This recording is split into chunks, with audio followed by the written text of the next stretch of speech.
Egunon guztioi eta ongi etorri bigarren kafera, badakigu asko gaur itzuli zaretela lanera, ikasketetara, ohiko zereginetara, beraz animo eta lasai egon guztiontzako kafea prest dugu eta. Urte berriaren hasierak, ekitaldi kulturalen estandak, erregemagoen etorrerak, guztiek bat egin dute azken egunetan. Gaurko eguna ere bai, baina gogorra egingo zaie, askori. Bereziki zetakin aztien bira amaierako sarrerak lortze saiatzen ari den horiei goizeko 8etan abiatu da salmenta, mitoaroa kontzertu historikoetan egon zirenentzat, eta 10etan oraintxe bertan gainontzekoentzat. Beraz, badakizue, F5, F5 eta F5.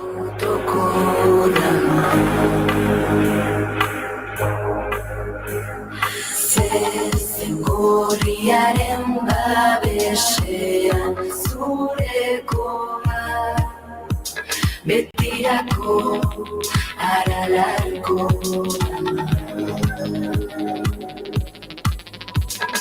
Zutan jantzi zara nire bihotza Euskiloreak zuri begira dira Izugarria izan baitzen asteburuan Peio Reparazen taldeak eskaini zuen showa. 30.000 pertsonek gozatu zuten tradizio eta abangoardiaren nasketa perfektu hortaz, kontzertu ez ezik ikuskizuna ere izan zen, mitologia erdigunean jarrita. Unanuko mamuxarrak, lantzeko jauteriko pertsonaiak, Iturengo eta Zubietako joaldunak, Tuterako zipoteroak, Altsasuko momotxorroak, Arbizuko txatarrak. Mitologia eta teknologia, ase muntaia, igerleku bat eta pantaila ugari, holtzaren atzean, holtzaren azpian eta holtzaren gainean gertatzen zena ikusteko. Taldearen ahaztien diskoari itxiera epiko bat emateko Donostiako Ilunbe zezen plazara eramango du Mitoaroa kontzertu ikusgarria. Animo, sarreren erosketarekin. Biona itxasargia testigu da zeruen urratxa geurea da eitzulera denona salgara xorieri mintzo diren xoroak izan da betiko zuhurrago gara izango xoriekin mintzatu. Bazetak taldeak egin bezala gu ere atzera begira jarriko gara, gure sustraietara jo nahi dugu. Mitologiak izatiarragoa nolabait esateko. Gaurko gunez, 1782ko urtarriaren 7an jaio zen Martin Larralde. Azparneko Bordaxuri izeneko baserrian jaio zen. Ama hiltzean aitari baserriaren zati bat eskatu zion, baina aitak ezetz esan zion eta beren arteko harremana zehar gaiztotu zen. Handik urte batzuetara aitak beste gizon bati beren lurretan belarra biltzeko baimenan mantzion. Eta horretan zehar duela norbaitek tiro bat jo zion. Martin Larralde jo zuten errudun eta bizi osorako giltzapean egotea zigortu. Pauen preso zegoela Galerianoaren kantua izeneko bertso sorta idatzi zuen, gertatu zitzaiona kontatuz. Rokeforteko galeretan hiltzen 1821. Eta mitoa jaio zen. Piarres Lartzabal apaizak Bordaxuri antzeslana idatzi zuen 1952an Martin Larralde protagonistatzat duena. Bestalde, Pantxoa eta Peiok Galerianoaren kantua abesti bihurtu zuten. Gainera, Joseba Sarrionaindia bizkaitar poetak berari eskaini zion Martin Larralde olerki ezaguna. Hauxe bera. Bidean, bildo txartean, pasatzen etxe elizetan otoitzak, betiko otoitzak, neguko kearen antzera beunigotzen Martin Larralde ez da sekula itzuli, baina itzuli balitz. Baina nik beste pertsonaia bat aipatu nahi dut. Hau ere izkutuko mitoa. Gaurko egunez, 1875an jaio zen Josep Antoni Aranberri Petriarena Xenpelar, eulea eta bertsolaria. Etxetik zetorkion bertsotarako grina, izan ere osaba Juan Francisco Xenpelar bertsolari ospetsua zen, eta ama ere Maria Luisa Petriarena bertsolaria zen, anaiarekin batera sarri eritakoa. Josep Antoni Aranberriren bizitza eta bertsolaritzari egindako ekarpena urte luzez ahaztuta egon ondoren eta ikerketa lanei esker berreskuratuta, errenterian aitortza jasotzen hasi da. Horren adibide dira argitaratutako ikerketak, Xamako Erreka kaleko mural feminista eta Madalena kaleko Jose Pantoni Aranberri anitzenearekinak bere izena hartzea. Ez nuen bada pentsamendurik zuri bertsoak jartzeko, baina lagunek esan didate isilik ez egoteko. Motiborikan ez dugu eman zu horrela mintzatzeko, ez diren gauzak esan dituzu dinadamin beratzeko. Zenbat alditan zuzendatzeko egin ditugu errezoak, pena handia ematen zigun emazte eta gurasoak. Zeinek pentsatuzu gure kontra hola jartzea bertsoak, ez gara badazuk uste duzun bezain enbidiosoak. Ibai Zabalen sari txiki bat irabazteagatikan, gogore torri zaizun guztia. Tira eta 10 urte, bete ditu entzuten ari garen proiektu honek, Imanol Epeldek Etxepare rap sortu zen 2014an, euskal literaturaren historia rapera eraman da.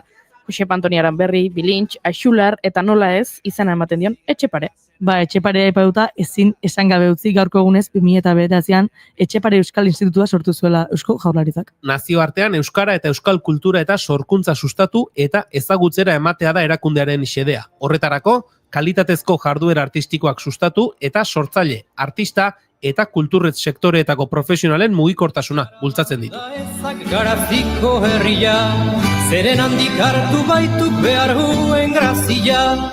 Lehenago ibai hintzen hizkuntzarik azkena, orain berriz izango haiz guztietan lehena. Eta lelori bai leloa zarai leloa. Eta lelori bai leloa zarai leloa. Euskara da kanpora eta guazen denok dantzara. Euskaldunak edo nondik... Mitoaro ederra sortu dugu bai euskal kulturaren historiako izen potolo hauekin.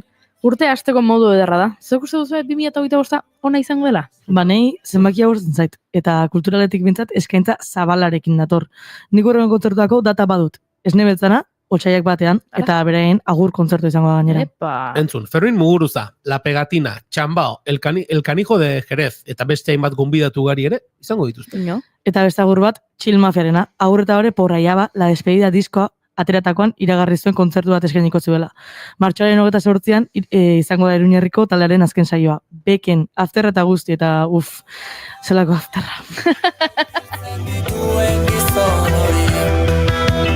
Jadanik ez da mutiko bat, gaztoa etxetik ies.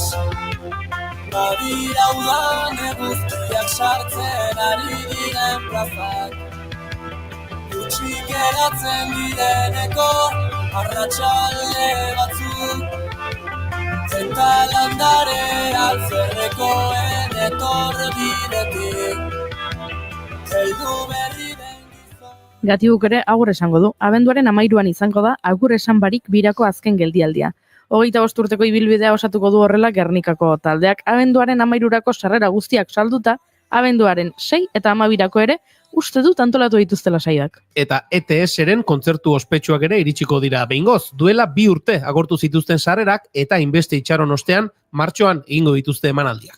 Izarok ere atxeneraldia hartuko du eta maiatzaren 31an Beken eskainiko du 0 de enero biraren azken kontzertua. Ura ere berezia izango omen da. Atarira zenbat dira, zer da zerretan ari direte zein egin zukinon, zure kabia zezu aitz guztiak gezu reskoak dira.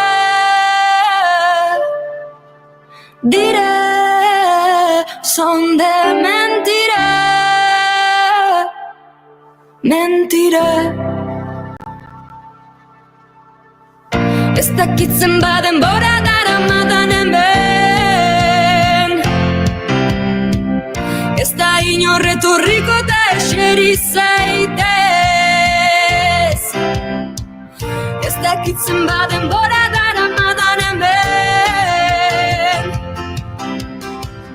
Ez da inorretorriko eta eseri zaitez. Tira, horiek guztiek agur eta gero arte esaten duten bitartean guk egun honeta ongi etorri esaten dizuegu. Urte aldatu da, baina gure irratsaioaren nortasuna ez da aldatuko. Maialenteia bideator harmoniak zer diren azaltzera. Oino. Imanol González Gurrutxaga zinegilearekin Bidean izeneko bere azken pelikularen inguruan hariko gara. Astelen kutsiko asteartea dugu gaur. Nik behintzat, zuek ez dakit, baina hori Bai, izango da azalpen zientifiko bat, eta horretarako Izortze Santin Gomezekin urteko lehen zientzia eskola izango dugu. Aurtengoari ekiteko, urte berriari begira zientziaren alorrean kontuan hartu beharrekoak izango ditu bizpide. Bueno, horixe, ongi etorri guztioi. Urtarriak 7 ditu eta asteartea da. Urte berrian, oraindik ere, behin baina gehiagotan esango dizuet.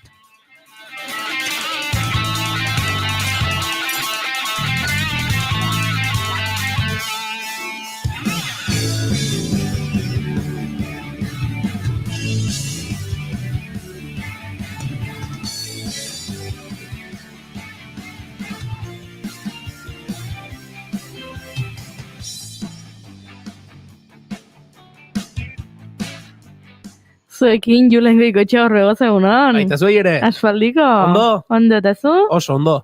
Poste gara.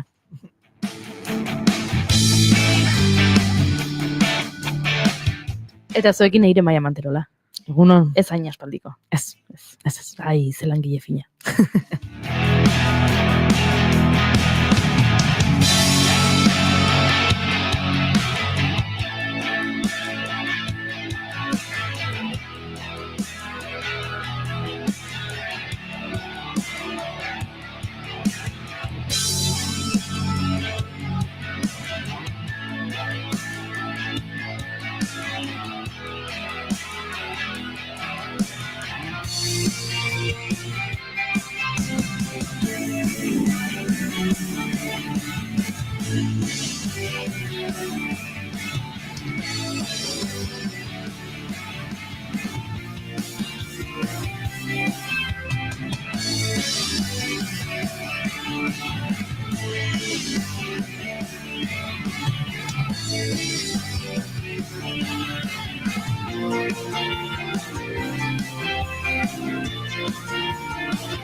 Gaur urepe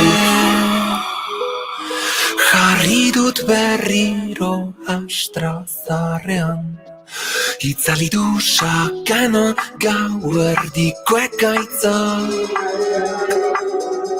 ta orain ez da maitia euriaren hotxa 2009an.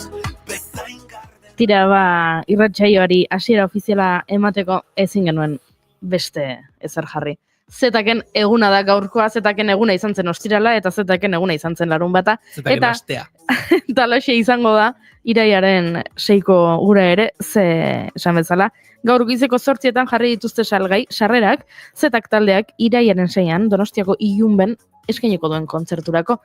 Eta 10etan publiko orokorrarentzat ere salgai jarri behar omen zituzten, baina ez dakit azkenean QR-dunek, QR ez zutenek edo zeinek lortu duen sarrerarik, ze nik, momentuz, ez dut lortu. Lurrundu zaizkit kotxeko kristalak, zure marka bat ageri da oraindik. Agur, idatzi zenuen iskin baten, eta orain zen. Eta badakit askoren maite dut eza izango dela hori, sarrerak lortzen saiatu eta sarrerari gabe geratzea, ze ikusi ditugu bai isa sare sozialean eta jendea ari zela kexaka, goizeko 7:00 prest, 4 orduko itxaron zerrenda, 7:00 berandu zen. Hor gau pasa kolektibo bat egin behar zen, hor hilaran lehendabiziko postuan egoteko. Bai, ni ere berandu sartu naiz, berandu 7:00 sartu naiz ni ere, baina hori berandu da, eta momentuz ez dut sarrerarik, baina... Bueno, baina deskurritu dugu modu bat, ezakit, zilegidan esatia, baina pixkat sistema jakeatu dugu. Ez, baina hori izan da 10:00 aurrera. Bueno, ere bai, baina alare, kola ez da oantxe bertan aldi hartu sarrerak. Bada beste modu bat. Geratzen da sarrerari artean? Bai, baina hori oso suelto igual, batean bat dago, eta 10 fila berago beste bat fila osoan. Orduan, bueno, gehatzeana. Baina, posible da, oantxe posible da. Hemenik 3 minutura kaso ez. Ba, zagit.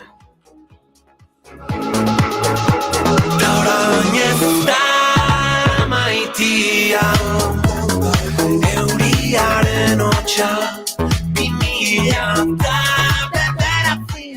Hala ere, maite dut eza izan daitekela esan dut nik, baina bueno, orokorrean maite dut kolektibo bat uste dut gertatu dela egun hauetan mitoaroarekin. Azken finean, 30.000 pertsona Nafarroarenan zetaken kontzertu honekin gozatzen eta disfrutatzen eta dantzan eta kantuan, hori ere, bada maite dut bat egiteko modu bat. Kontzertu baino zerbait gehiago ere bai, ez? Akaso? Bai, askoz gehiago. Showa. Show oso. Ikuskizuna.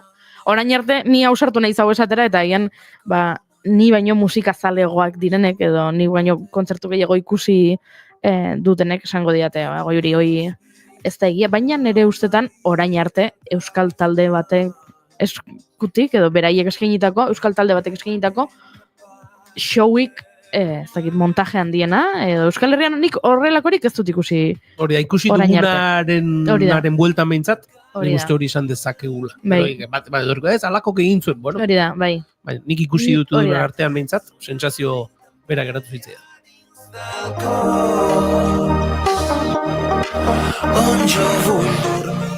Tira, Baiulen, zer da, zein da, zure maite duta? Ez dauka zer ikusirik mitoaroarekin, eta ez gaurko sarrerak hartzeko aukera, edo ez aukera horren inguruan, edo 18 orduko balizko kola virtual horren inguruan. Ez, nire maite dutak badu lotura, gabonetatik buelta honekin, ez da? Nolabait ere, oporrak eta gauza asko egiteko egunak izaten dira jende askorentzat gabonak, opor kutsuko egunak, ospakizunetarako egunak, jendeak aprobetxatzen du, urtean zehar egon ezin duen jendearekin egoteko, plan asko, berez hor egutegian gorriz markatuta dauden jaiegun horietatik haratago ere, bestelako planak egiteko aukera, ez garai batean eskolan ibiltzen ginenen bazkari egingo dugu, gero ondoren kuadrilakoen lagun eskutuaren afari egingo dugu, urrengo gunean eskondu gaben aurkako futbol partida eta bazkari egingo ditugu, eta ez dakit niri horrek sortzen dit, ez dakit antxietatea den, estresa den, horrelako zerbait, eta naiz, lehen ere ipatu izan duten, ez gabonen oso zalea izaten, egia da, tokatzen den egun horietan, familiarekin dagokion otorduak egitera eta elkartzen naizela, baina akaso izan liteke galtzailearen diskurtsoa, baina perfil bajuko gabonak pasa ostean buelta ere asko zarinagoa egiten da, eta egia esan egutegian zehaztuta zeuden jai egunetatik haratago ez dut jai egun askorik egin, eta orduan urtarrilaren 7 hau ez zait bestein bati egiten ari zaien bezain astuna egiten ari. Beraz, hori izan dute, galtzailearen diskursoa izan liteke, baina hemendik animo gaurko eguna gogorra egiten ari zaizuen guztiei.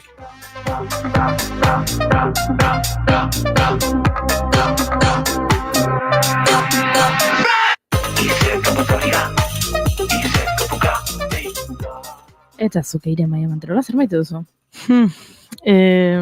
Atzo astelen igande oso handia eukinun, eta zinea junitzen Principea, Donostin, nire zine gogokoena. Eta junintzen ikustea Vivir el Momento pelikula, dala Florence Pugh, ez den nola bere abizena, barkatu. Eta Andrew Garfielden pelikula bat, eta nire maite duta pelikula hori, mazapan bat bezala neharrez egon azken filan.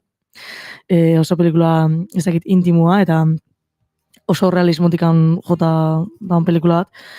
Eta asko bertzait hori zinea jun, horrelako egun baten, gauez ja, eta gauez atea, eta atatzesanean hor basa zela kotxea bidian, eta ustuz loguendikan pelikula barruan zaudela, eta ez dakit zinea juteko sentsazio hori ere maite duta, eta asko bertzen sentsazio hori dela, eta hoxe. Urteak aurrerantza doazte, ez dakit joan nahi duden, nora bide berean.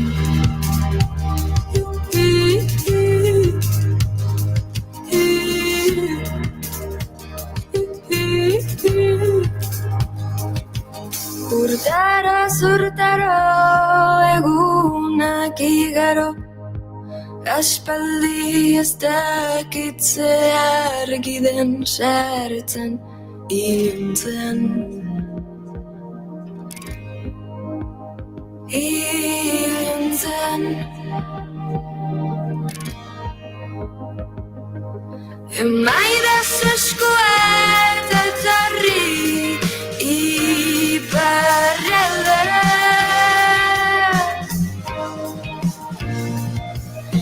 Rima guztiak zuzentzen dire norabidera.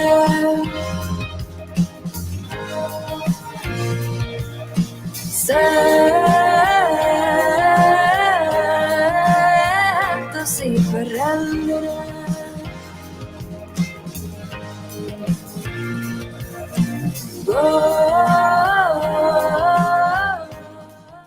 Tira, mezu triste bat jaso dugu txatean, Gorkak diolako ni oraindik bajan nago. Bueno, Gorka, animo asko, bidaltzen dizkizugu hemendik. Ez dakit noiz itzuliko zaren lanera, eta ez dakit lanera itzuli nahi ezun. Nik albiste triste dela esan dut, bajan egotea, baina agian Gorka gustora dago bajan, beraz, bueno, Gorka argitu guzu hori, baina bajan egotea, orokorrean ez da gauza hona izaten, beraz, animo. Perra galdu barik, betu.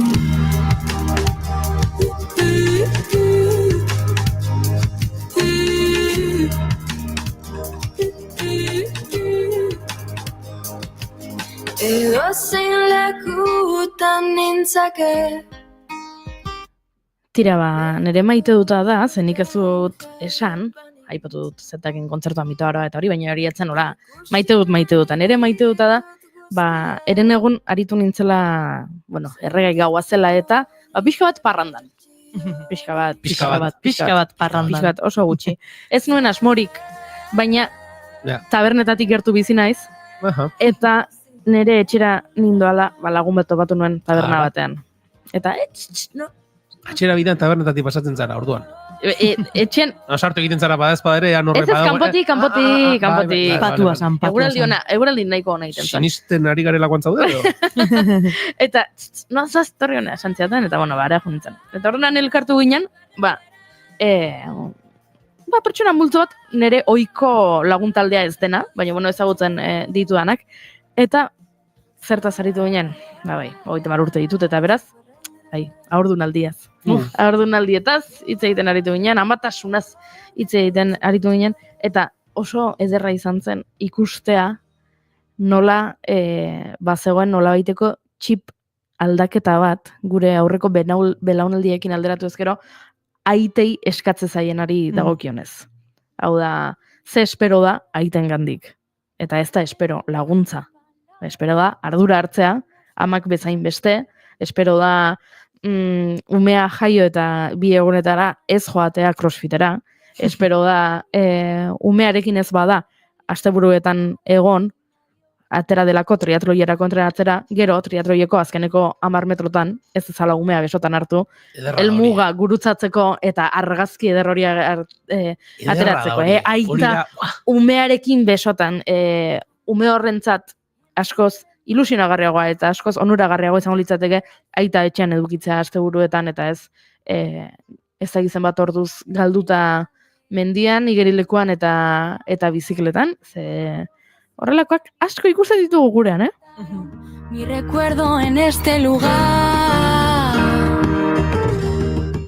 Eta ikusi nuen, bazegoela hor emakume multzo bat esaten zuena, planto egiten zuela eta ez zuela edozer gauza onartuko beraien bikoteen gantik, eta ederra iruditu zitzaidan, beraz, hori ere maite duta. Qué bonito fue vivirlo, tan bonito es recordarlo. Vuelvo a esta canción para volver a pasar por el corazón.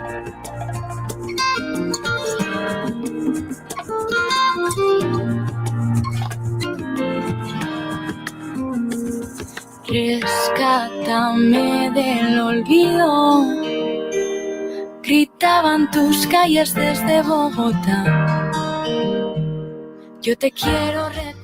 Tira, da nola, Imanol González Gurrutxaga gurean dugun dagoeneko, berari ere maite dut eskatuko diogu, egunon, Imanol? Egunon, egunik espero.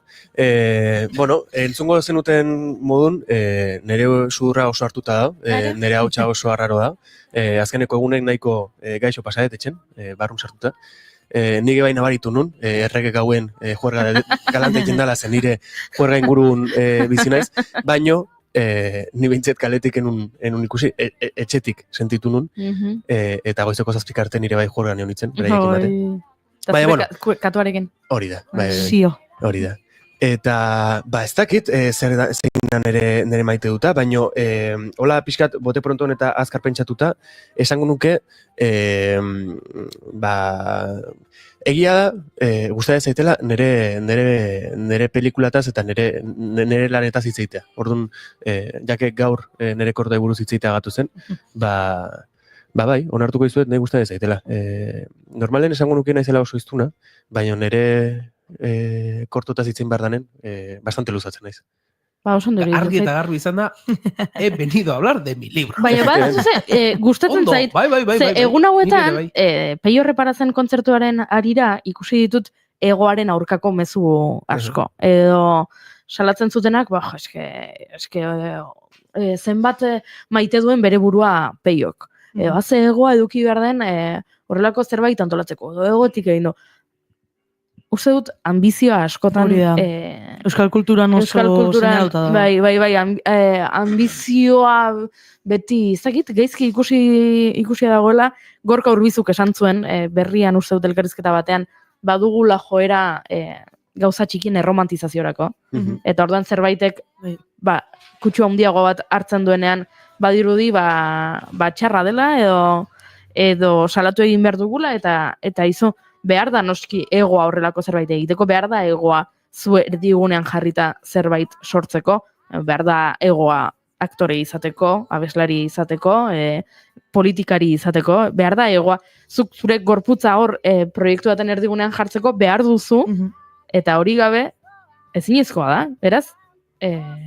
Imanolek ere aipatu du, nik nire sorkuntza hitz egitea gustoko dut, noski baietz Imanol, eta gora Imanol. Opa. Negua joan egin dela, nire harima hotzak ez du sinisten eta. Aztantu nazaz orain, burutinen artean, orain lan horik ez da, aurpegi bilutziak, taladruak gotzean.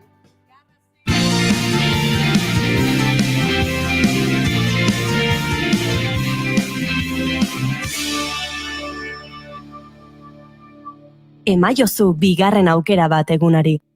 Naiz irratian, bigarren kafea.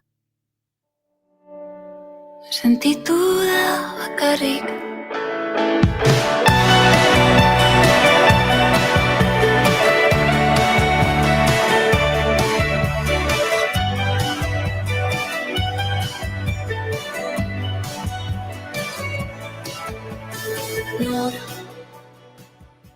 Naturan kokatu du Imanol González Gurrutxaga zinemagileak Bidean izeneko bere azken film laburra.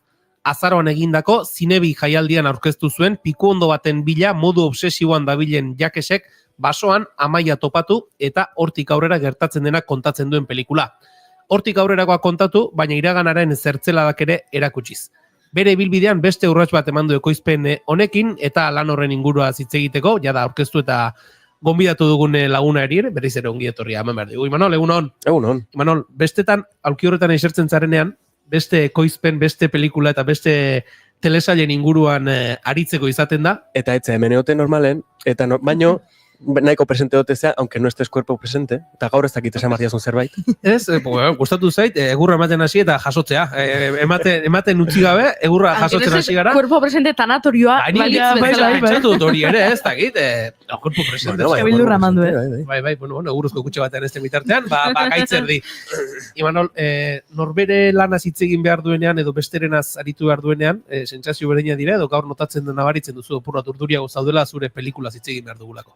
Ez, egia esan ez. Egia da guain arte beste pelikulari buruz hitzein bardetenetan bete joten ezala libretatxo batekin, edo mobila gainen zerbait bidatu behar baldin badet, datun bat, edo akatsik ez sartzeko. Baina, karo, hau, pixkat, gerta ez egiten baita unibertsitatean da ikastolan, ez? Lan batzuk iten baldin badezu, badakizu.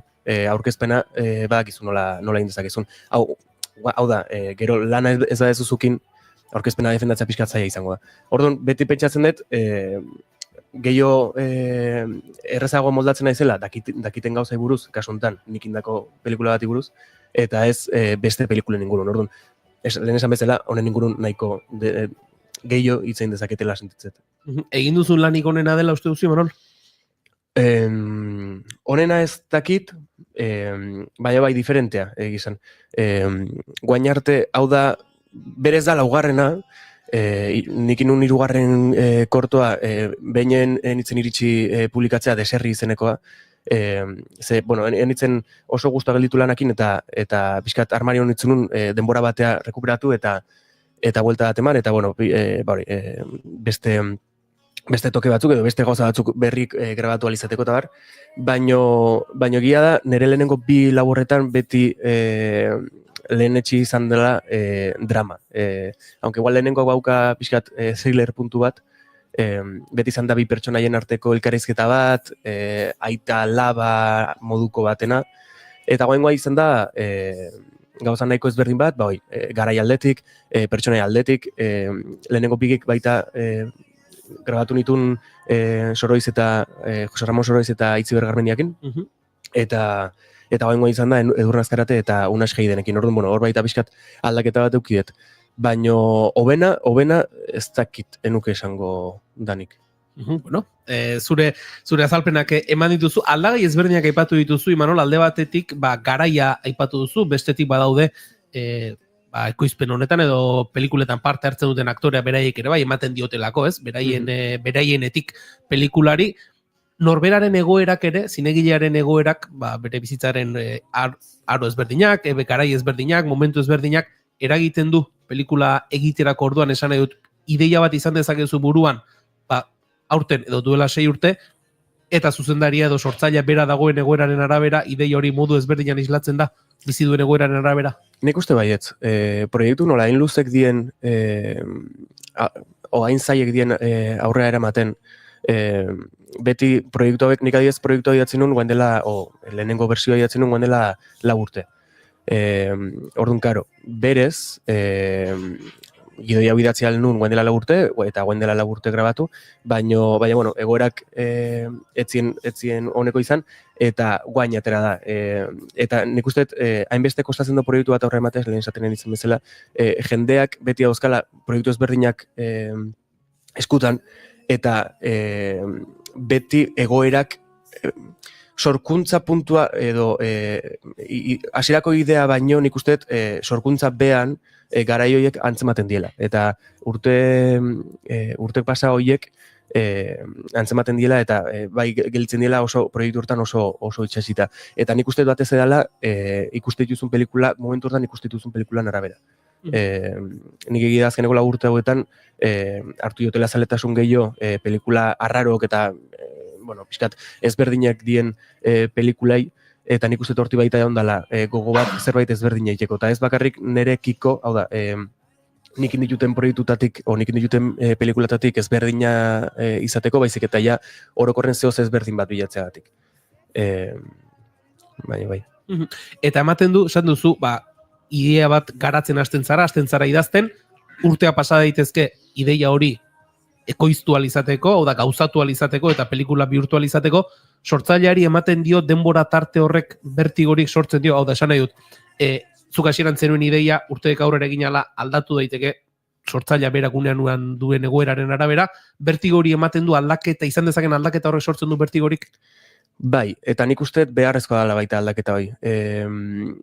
Sortzaile bezala nik uste askotan maite mintze gehala idea batez, edo lokalizazio batez, edo ez dakit, gauza oso konkretu batez, eta nik uste baita interesgarria dela zentzu hortan hortik ateratzea eta zure burua beste ingurune baten ikustea. Eta nik uste baita film labur honek hitz egiten duna azken baten baita horri buruz dela, pixkat aldaketai buruz, eta ezakit igual gero ondoren agone ez duzak ondo ni buruz, baina pixkat egokitzea ingurune berri honta, ez? Zu zaudela ohituta edo zuk guain arte zenula zure babesgune bat, eta hortik ateratzen zela, eta zaudela behartuta beste bide batzuk bilatzea, ez? Eta nik uste proiektu batek behar duen gauza bat dela hoi. Esan duzu, Imanol, azken aldian pelikula ezberdinak edo diferenteak edo ikusten aritu zarela, bidean pelikula ezberdin eta diferente bada? Niretzako bai, esan nahi dut, niretzako bai da pelikula ezberdin bat, ze hainbatetan aipatu jaten bezala nahiko kriptikoa da, nahiko gelditzen da dena historia pixka gelditzen da bigarren ikuspuntu baten eta zentratzen da asko munduaren eraikuntza hontan eta uniberso horren emozion uniberso baten gelditzen da azkenen. Dala gehiago, zuk filma ikusten duzu momentun, nik sortu nahi nun sensazioa zen, berdintzula ez ulertzea zer gertatzen nahi zen, berdin gozatuko zenula, ez? Eta hori gertatu zait pelikula askokin, azken aldin,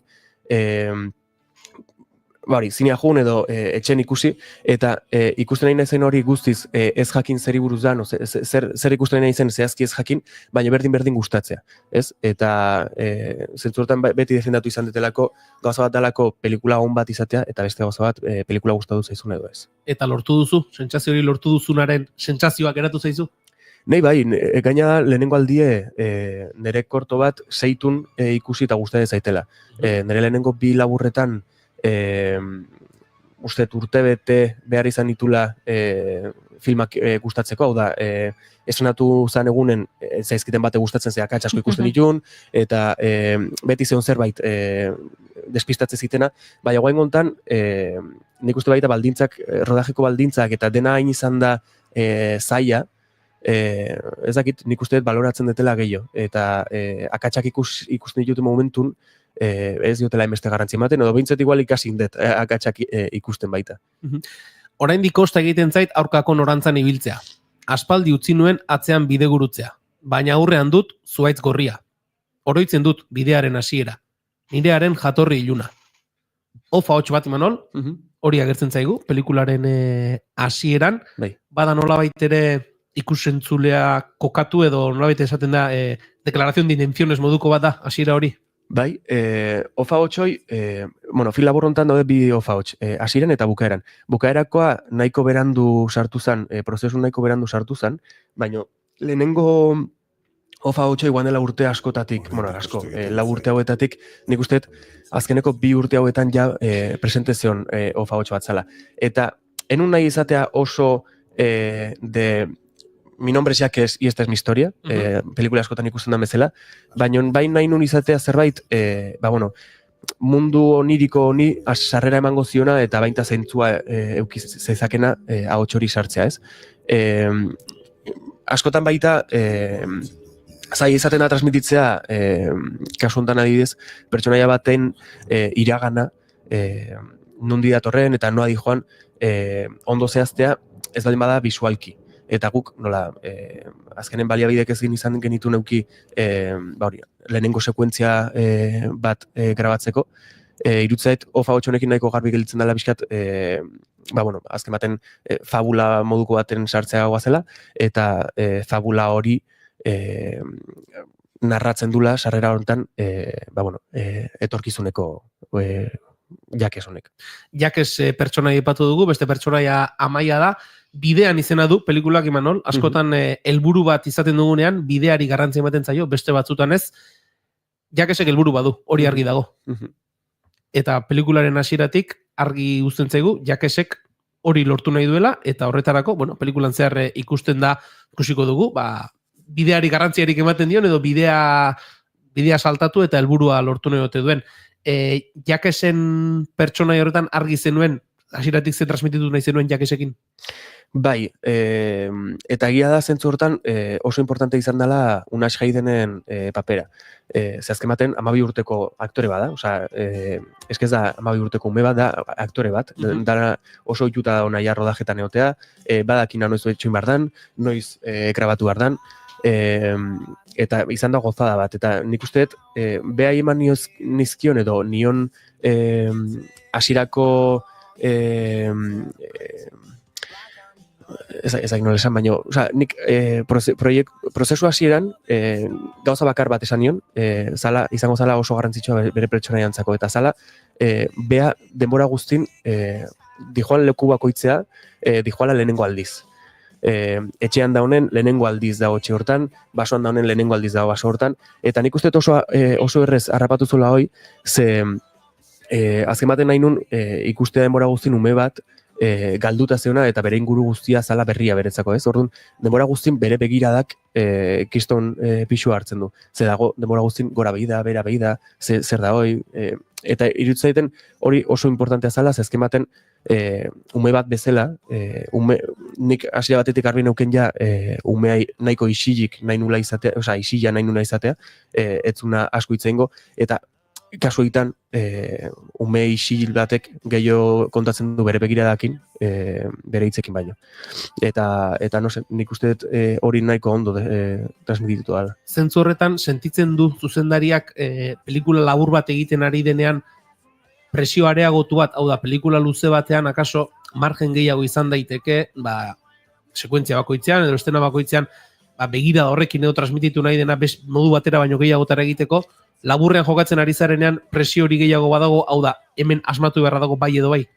Nik uste ez, ze pelikula bat iken dezunen, transmititu nahi dezun hori, daukezu errepikatu beharra sekuentzia guztitan, eta gero ez da sekuentzia gehiago euki, gero ez eta ingeniosoago izan barrukezu, transmititu nahi dezun hori errepikak horrez izateko, eta jendeak berdina sentitzeko, baino ez sentitzeko berdina ikusten nahi dela. Orduan labur baten zentzu hortan daukan gauza on bat da azkenen dena kontatu barrezula oso motz, oso azkar, eta dena daukazula nahiko kontrolatuta. Osea, ideiak ja nahiko bideratuta dauzkazula, eta ez daukazula enbeste floritura sortu beharrik, ez daukazula gauza hondik pentsatu beharrik, ze zure indar guztia da sekuentzia baten, edo 3 sekuentziatan, edo... Gero Amaia da, beste pertsonaia, Edurne Azkarateke gorpuzten duen pertsonaia, Amaiak lagundu nahi dio, jakesi, ez dakit, Amaia uneren batean frustratuta sentitzen ote den, lagundu nahi dio horretan, ez dio lagundu nahi? Karo, hori da pixka debatea. Ez dakit, Azken baten, lehen esan dizun bezala, jakesek helburu garri badauka, eta eskatzen dio laguntza Edurnei, Amaiai. Baino, nik Amaiakin sortu nahi nun pertsonaia, etzan hain beste lagundu nahizun pertsonaia batena, baizik eta, nik laguntzen dizut, nik jartzen den nire partetik zuri laguntzeko, baino azken baten zuk ulertu barra daukezu, eta zuk ikusi behar dezu zure begikin, zegertatzen nahi hemen, ikasteko. Eta askotan, iruditzen egiten oso importantea zala hoi, nik uste dut pertsona bezala askotan, ez da nahikoa zuri esatekin bide hortatik ez aizjun, ze galdu ingo zea. Batzutan importantea da zu bertatik jutea, ikustea bide hori nolakoa dan, eta esatea, bale, hemendik enun jun behar, baina baitzerik hasi ezu, zuk esan izan bazizuten baino errezago. Eta pixkat, Amaian pertsonaia hori da, lagundu nahi du, baino ez da hemen salbatzea etorreko zaizun pertsona bat, ez da Deus Ex Machina bat. Hortxe dago adibidea esan duguna, ikusten ari zarena ez ulertzeak ere, nik kasu honetan badiru diestu dela ulertu Amaiaren paper hori, baina tira, men interpretazio askerako ere bidea zabal ikusten duzu pelikulan Imanol, eta horri helduko digu. Euskalki, Imanol? Bai. Zu Lazkaotarra? Bai. Jaiotzez? Bai. Eta Goierritarrez eginda dago? Bai, nire lehenengo 2 kortotan, suerte aukinun, aktorek ziela Goierritarrak, orduan hor ja Euskalki nahiko barren autoazion, eta guain gontan, grabaketa, bi aktore, bat Donostiarra eta beste bat Arabakoa zianez, hor ja joko asko eneuken, eta eneuken maniobra asko hor euskalkikin jolasteko, baino, astebete lehenago, orokorren laburren bertan saiatu naiz oso asko evidentziatzen bi pertsonaia hauen ezberdintasunak. Edurne datorrela pixkat basoko mundutik eta Unaz jatorrela pixkat familia dirudun batetik, eta hori baita nahi nun transmititu euskeran aldetik, eta hori erabaki nun astebete lehenago, grabatzen hasi baino astebete lehenago, eukin nun idea hori bi mundu horiek nabarmenago separatzeko, Eta kurioso izan zen, ze aitu nintzen hitzeiten Ataun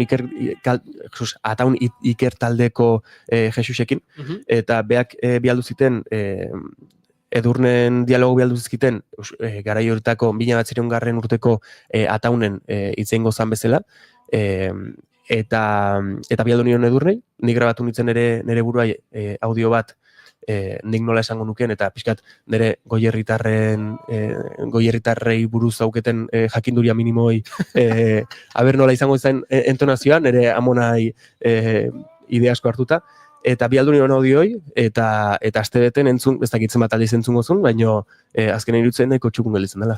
Ohikoa da horrela, azkeneko astean horrelako erabakiak, horrelako aldaketak izatea? Horrela hartzen dizuete, kariñoa, aktore zuzendariei? Bai, nik usteet aldaketak beti datozela, eta inkluso lehen komentatzen nuen bezala, pelikulan kasun askotan daude aldaketak, eta gidoi aldaketak, eta igual egunen bertan ohikoa izaten da, baino normalen ez daiten asko behintzat egunen bertan aktore batei esan bere dialogo guztia aldatu dula, eta guen beste zerbait esan behartula. Ohikoa izaten da, ez da egin behar, batez, igual, 3 hilabete amakizkilako dialogo ganen, du diozulako 3 hilabeteko lan hori. Baina egia da, Edurnen kasun, ensaiok baita nahiko berandu hasi genitula, eta orduan nik usteet nahiko askatasuna sentitu nun hori egiteko, eta beak esan ziten baita. Beak euskalkia bea ez daukela, ze Arabako izan da euskalki propioik ez daukela euskara batu hauke, eta nahi nun euskalki erabakitzeko da beak ikasiko zuela. Orduan, bueno, zentzu hortan aukera nahiko politu bat atazi zaiten. Zer gertatu zen gurpil batekin? Gurpil bat, lehenengo, grabaketako lehenengo egunen, produkzio buruan furgonetak hartuzun, zakizu izan zinen, Laura, zeinek emantzun furgonetai? Bueno, pertsona batek emantzun, Laurak emantzun bere furgoneta mendian gora, guandik grabatzen hasi gabe gendela, eta furgoneta gorantzeola, de repente gurpilak estanda intzun, eta antxe gelditu zen, eta hortik aste batzu da konturatu ginen guandik gurpilan gelditu zala. Basoan galduta, eta jun behar izan genuen, hauntza bilat. Etzen harritzeko gurpila zulatzea, ez ziren lekuak, hori zuzendariari jak hemen aurrean daukagun, hori izan behar dugu, ez ziren lekuak horrela biltzeko.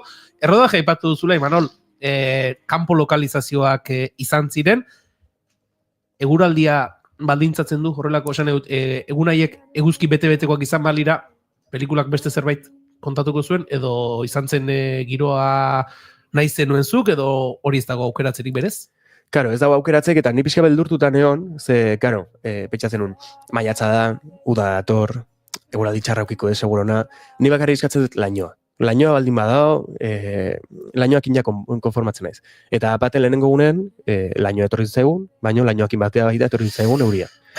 Ordon, lehenengo ordu horietan, gurpila hautsi zala, eta dena preskarri genula eta bar, dena ondo aguantatzun, baina grabatzen hasi bezala, hau beti gertatzen da, grabatzen hasi zen momentun euria hasi zen, eta bai, bueno, inoiz ezen da asmatu eta inoiz ezen da jakin, baina egia da, oso ondotari zaigula, kakotxarten, ze lehenengo gunen euria intzegun kanpon grabatu genula, bigarren egunen barrun grabatu genunen eguraldi hona intzegun, eta horrek nahiko hori nahiko ondotu zaigun, ze azken baten, bizkat, rodaje aldetik kanpoan zeuden pertsonak baita erosogo altzuten lan egin, eta 3. egunen, kanpoa bueltatu ginela, euri zaparra daintzegun, eta horrek, mantzizkigu nahiko arazo, eta bura uste, baina, gero ikuste dezu eta eskertzen da, baina grabatzen aiziala ez dezu bate gustuko.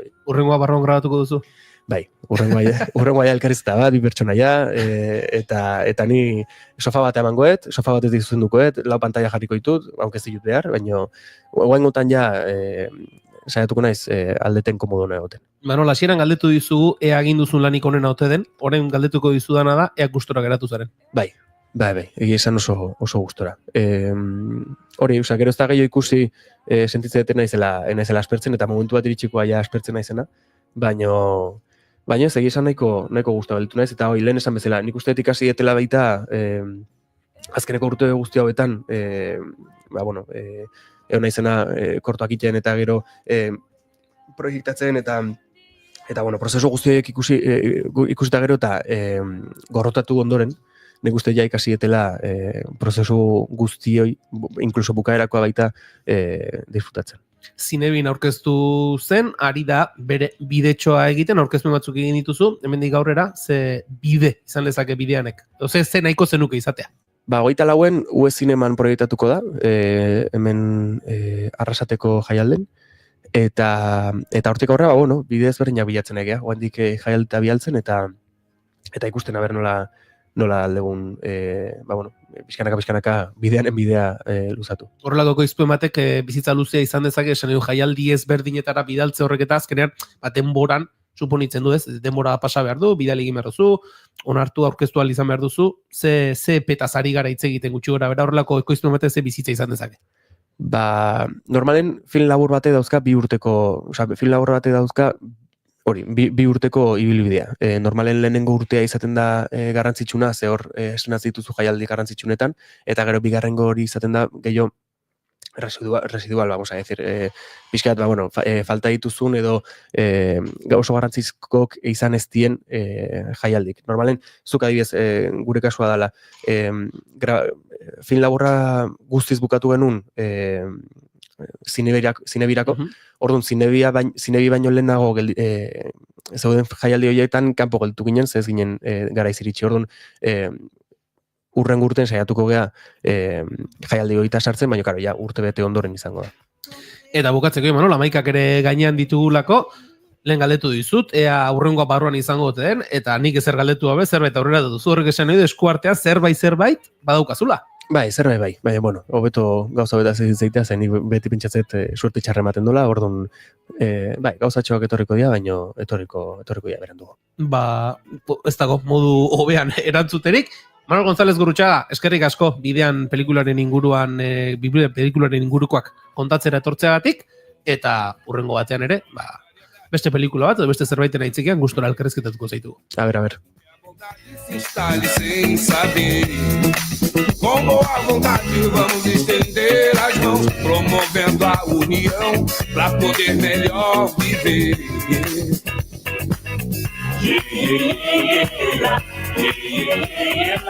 La grande ville nous a plongé dans sa commune. Dehors, y'a pas d'étrangers, y'a que des inconnus.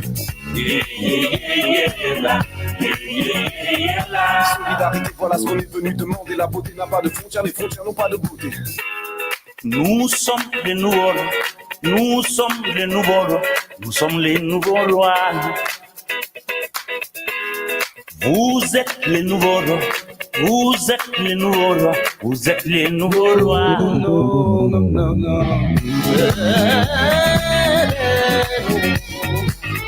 एकता ही परम धर्म है, इससे बड़ा न कोई.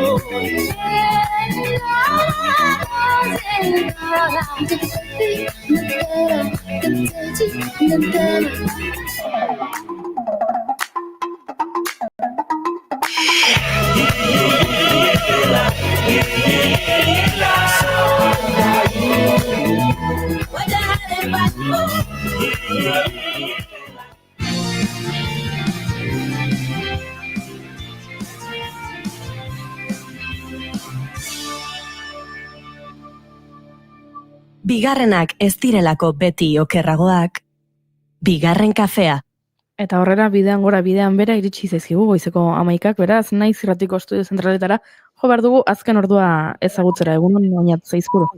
Egunon entzule guztiak, bai, gaurkoan dakizuen ez, indarkeria matxista, azken hilketa matxistagatik elkarretaratzeak izango dira hiriburuetan eta herrietan, etorri dugu albistetako bat biztan denez, izango dira protestak hiriburuetan, baina baita herrietan erreplika ezberdinak honi lotuta. Astearte iluntze honetarako deitua dagoelako mugimendu feministaren partetik azken hilketa matxista salatzeko mobilizazioak. Erasotzailea espetxean da eta krimenaren izaeraren bueltako iritzi kontrajarriak azken orduetan besteak beste ahotan. 64 urteko gizona espetxean dagoelako eta akusatua lehendik ere aurrekari dituelako genero indarkeriagatik.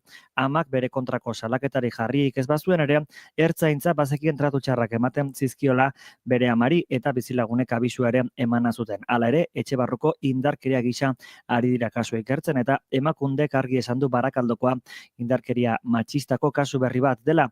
Ez dela zalantzarik eta beraz, irizpide horren baitan ikertu beharko litzatekela gertaturikoa.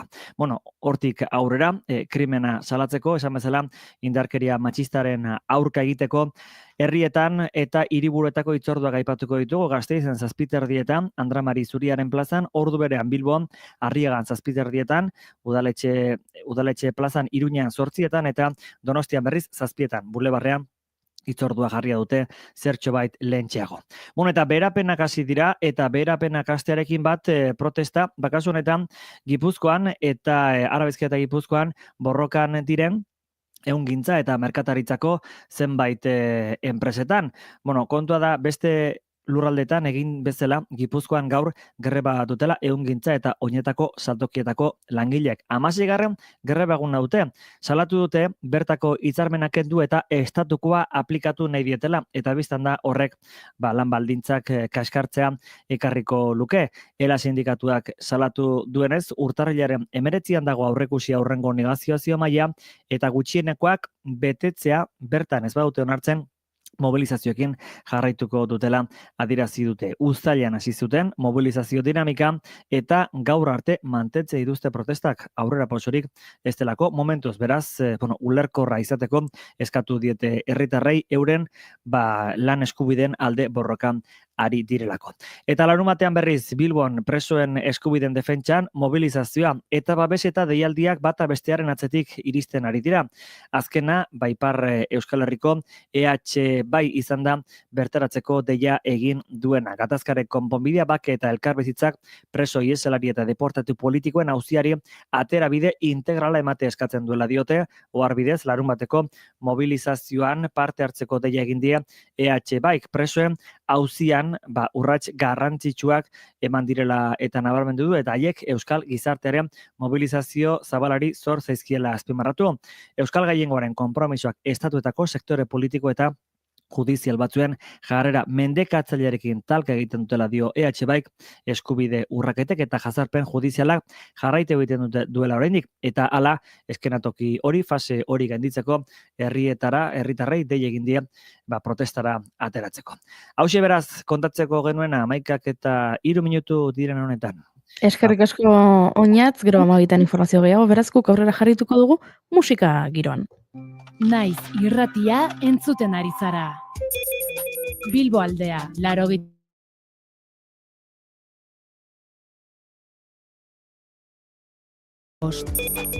Donosti aldea, 83.8.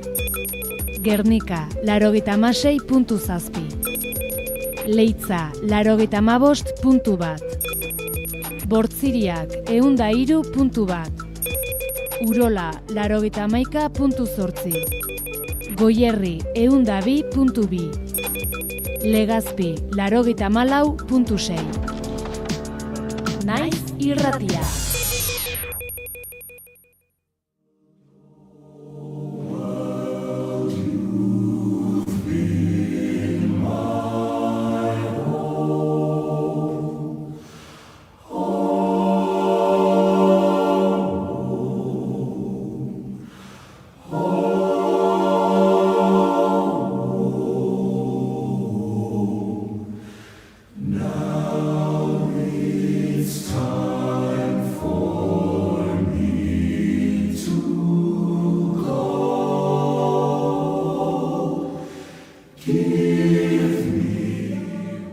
Eta doinu hauekin nola ez, Maialen Tellabide, etorri da gurera. Maialen. Egunon, da urte berrion. Urte berrion, baina honekin zakit, laino baten gainean sartu zara gure irratira, egan egiten. Bueno, bale. Nahi ez duna, nahi nago juri. Ez da aingeruen... Bai, eta gainera hau hasiera bakarrik da, aurrera, pieza hau aurrera doala soramen bat bilakatzen da, eta gero ez da altuago, zerutik gertuago sentiarazten dizu. Perfecto.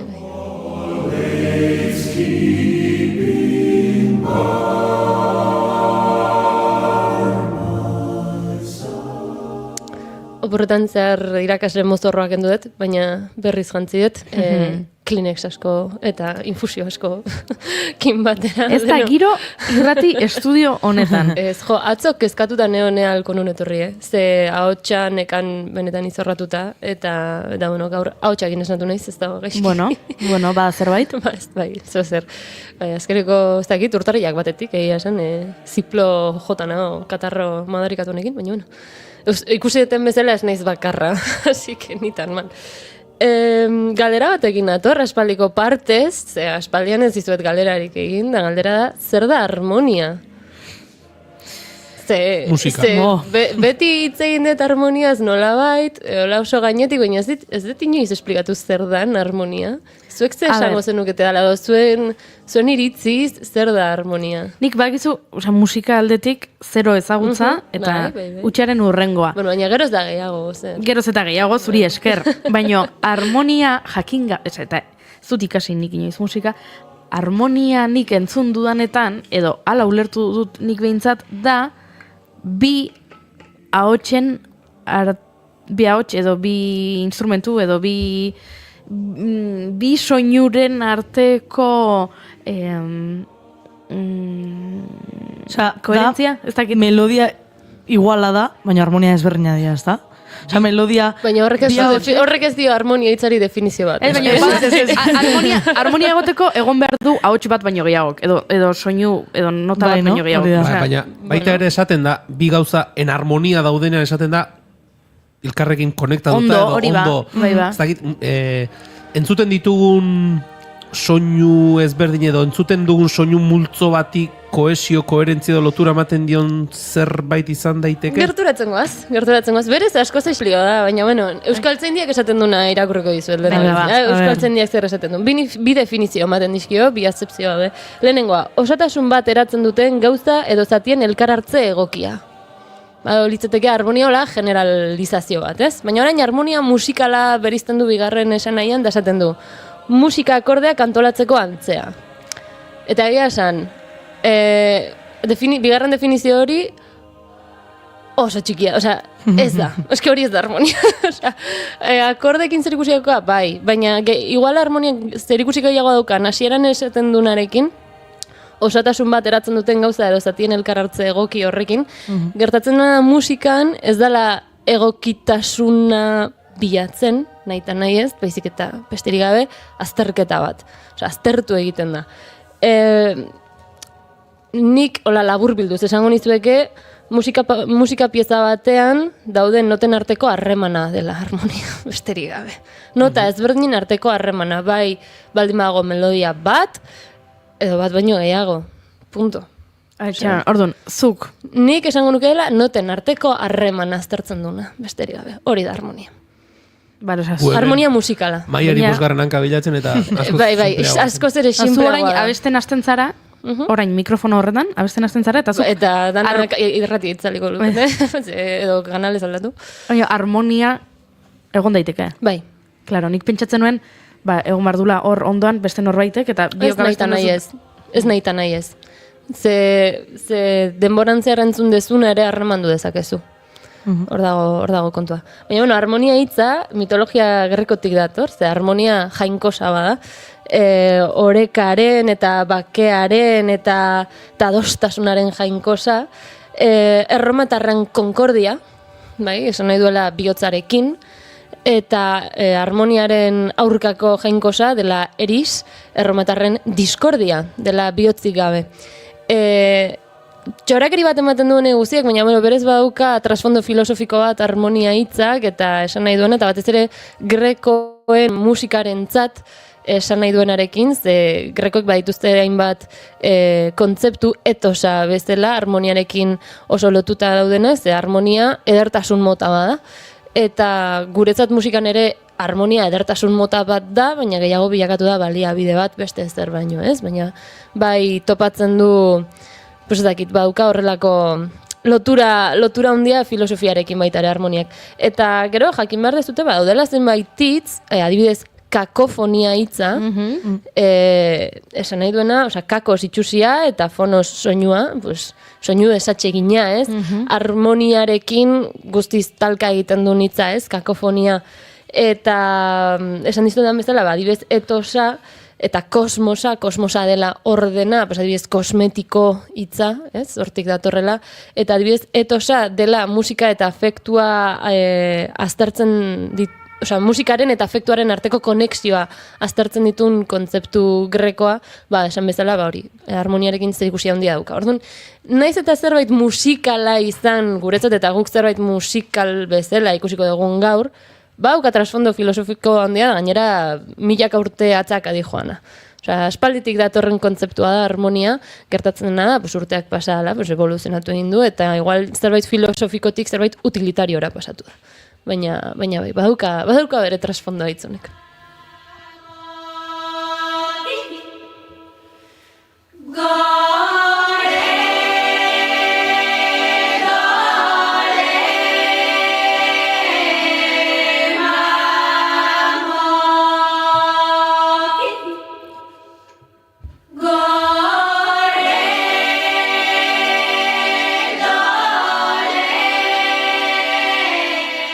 Batek badakitza egan entzuten? Nik bai... Spotifyen ikusi duzulako. Ikusi dudalako, baina... Galiziarra gorola kantatzen dute. Begira. Zeltiarra daula gozera. Ez. Afrikarra. Galiziarra ondo gratu nez, gero jarritu dut izan. Europarra? Europearra. Ja, bai. Saiakeraren bat egin nahi? Zagin Noruegaldekoa da. Ez. Bulgarok. The Bulgarian Voices. Hori da. Angelit. ¿Ves? Hemen ere aingeruak. Angelit. Aingeruak hemen ere, dena da oso. Bai. Hau da, nola zen hau? Kafalzviril. Kafalzviri. Hori da. Da Bulgariako abesti tradizional bat, eta Bulgarian Voices da hola kontzeptu bat, egia esan mundu folklorikoa gustatzen zaionari, pues ezagutzen ditula ziurrenik, ze egia esan oso modu partikularra dukate abesteko, da bueno, kontua da, ez dakit fijatu zareten, baina abesten dute oso kompakto, oso gertu daude ahotsak, eta daude disonantzia pila bat, eta kuriosoa da, hau aukeratu dut pixka eta apropos, zen naiz eta hau europearra izan, ez da harmoniak daukan ikuspegia, Nola? Esan edo, hau europearra da, folklorikoa da, baina naiz eta harmoniak ikuspegi eurozentrista euki, normalean hau ez da honen barruan kategorizatzen. Osea, Europak berak bere folklorea kanpoan utzi du sarritan. Eta Baltikoa izan, edo ez dakit, Egeokoak izan, edo iparraldera jota, ez dakit, kanpoan geratu di asko. Eta kontua da, gure harmoniak ikuspegi oso eurozentrista daukala. Pertzepzio kultural ezberdina dago, harmoniarekiko, bai garaiaren arabera, eta bai tokiaren arabera. Ez du berdin entzungo afrikar batek, ez du berdin entzungo hindu batek, baina ez du berdin entzungo orain dela 2 mendeko alemaniar batek. Osea, bueno, Alemania etzan existitzen, baina, bueno, ulertu dugu, bai. Barkatu, bai. Lasai. Hemen entzuleak ere ulertuko du, ze uste dut, kalean ere ikusten ditugula, Klinesen salmentak, zetakin kontzerturako, baina... Bukiekin gaude. Bere saioa ez da migarren kafea. Bere ez bigarren kafea da, ondo ari gara. Bueno, baina hemen gaude, hori ba. Behin aipatu nuen, Frentzeko atal batean Phoebe horrela dagoela.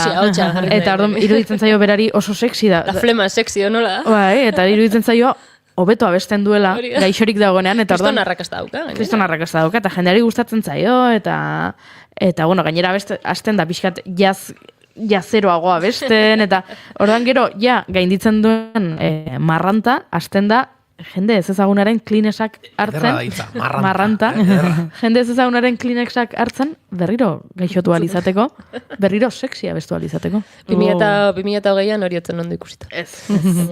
Gaur egun ez dakit. Orduan, entzule, gu harmonia zari gara, harmonikoki konektatuta gaude hemen gure mukiekin, baina pertzepzio ezberdinak kulturaren eta garaiaren arabera. Hori, entzun dezagun Nina Burmi, dala abeslari hindu bat, musika hindu tradizionala abesten duena, ezakit gehiagi honen inguruan, beraz ezin dizuet zehaztu ondo, zehari den abesten, baina agian urtean zehar saiatuko naiz investigatzen.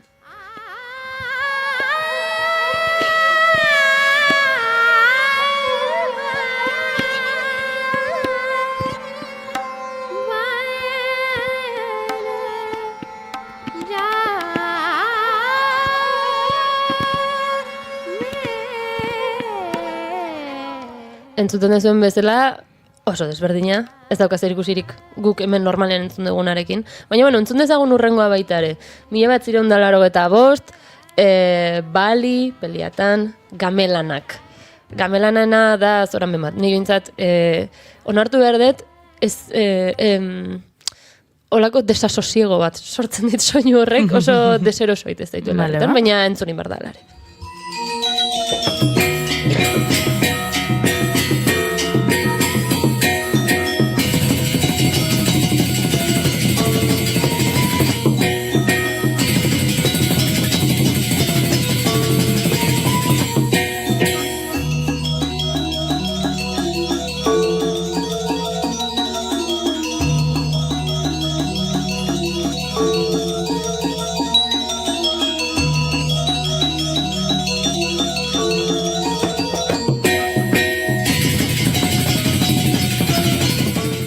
Ezagit den timbrea, afinazio mota, ezagit zer dan, baina benetan deseroso ait ez dait. Eta, da hori, ni ez naiz Indonesiakoa, ez naiz zona hortakoa, orduan arrotz ait ez dait, besterik gabe. Zer gertatzen zaidan, eritu naizela, asteburu honetan... Indonesian arroza. Bueno... Urteko lehena. Bani eritu nahi segun hauetan Squid Games, el juego del calamar ikusten. Nik pilotoa bakarrik ikusi dut. Eta bertan ere, musikak pixua du eta abesti batzuetan timbrea antzekoa da, eta orduan honek ere ezin egona sortzen dit, ze telesaila hain da iluna, eta hainbesteko ezin egona sortzen dizu, lotura egiten dudala musika mota hori, eta zerbait desatxegina. Algo izan perfectamente Squid Gameseko... Telesaila hortako soinu banda, Agian, ez kontatu ze pilotoa bakarrik ikusi dut, pendiente daukat gainontzekoa ikustea, baina gauza asko, pendiente da ez dit ematen. Enbarak ez ematen, dauden telesai guztiak ikusteko. Ezin da. Entzun dezagun orain, katalan ez dagoen quant ailomon considerat, ea ez garitakoa da zuen iritziz.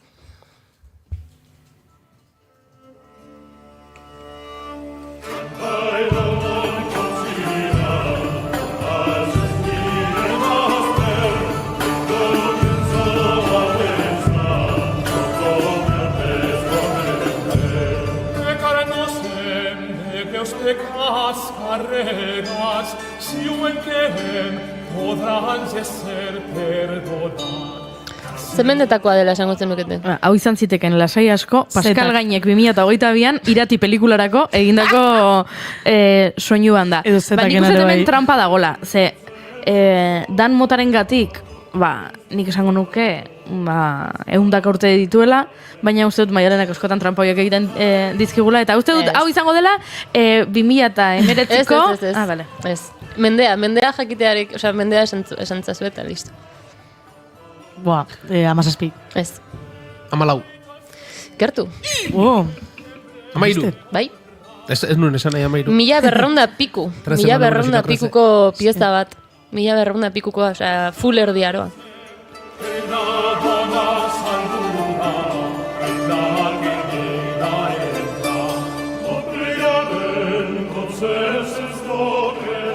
Irun marabetien truke. Olako zerbait. Orain, uste dabe dila trobadoreak. Eske, erdiaroko musika... Zer? Oso komplexua da. Ez dut ulertzen. Oso komplexua da, galdu iten naiz, erdiaroa oso luzea da, baina trobadores y troveros, langedoi, ni hor galdu iten naiz. Ars antiko, ars nova, oso komplikatu da hori. Zu galtza balin bazara, besteak... Egun ematen ikasiko dut, baina ez nuen irakasle oso naukiret, dana esan berda. Baina, bueno, bai. Zena esan dezakegu? Ez esan, ja nahiko esan du. B.M. Ai, gustatzen nire. Opa! Bakoitzak atea bere konklusio propio. Benito Mussolini. B.M. Wow. A.H. Bukiekin dago, Auskalo, B horrek beste zerbait igual esan nahi du, Bang. Bueno, jarraitu ezagun harmonia fascismoa gainera etorko zeko. Ai, ama.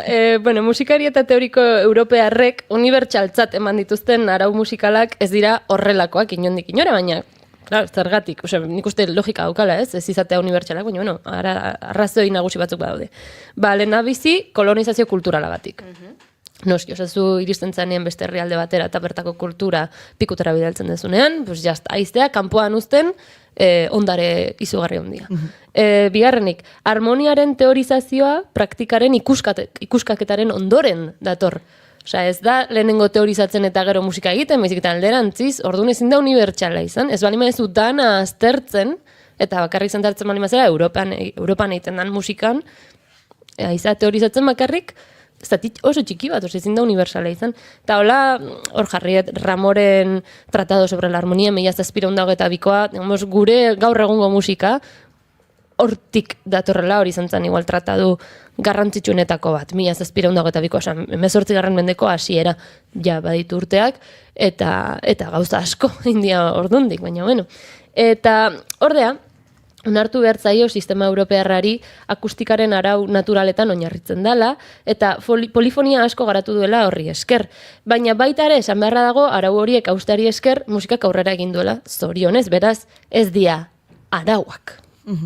Kotxe askoren artean sartu behar ditugu arau horiek. Dia egiteko moduak. Besterik gabe, baina arauak ez dia. Guri klasean esaten digute baietz araua diala, baina ez. Osa, ez bali maituzu arau horiek betetzen, suspenditu iten dut. Baina arau horiek puskatzeari ezker, pues Beethoven dago, Chopin dago, ez dakit, musika folklorikoa dago, olako errex. Baina, bueno, bain ere galdera da, hau jakin da, ez? Pixkat kontekstu historikoa jakin da, pieza musikal batean non kokatzen da harmonia eta zein funtzio du. Hau da, dana da nere iritzia urte askoren ondoren, pentsatzen egon ondoren, baina, bueno, nere iritziz dago erdian.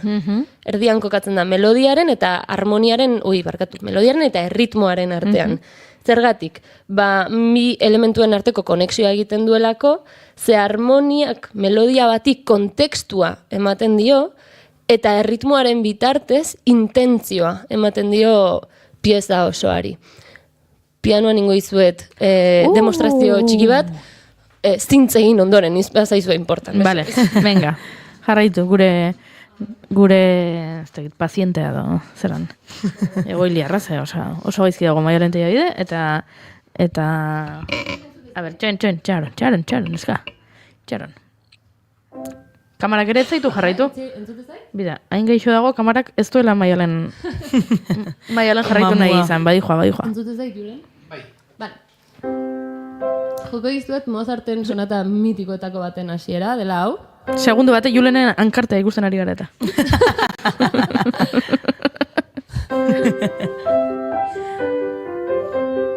Nik uste hau danok entzun dugula, lehenago, ez? Ez agutzen dugu. Bueno, pues nik melodia honi harmonia aldatzen malme diot.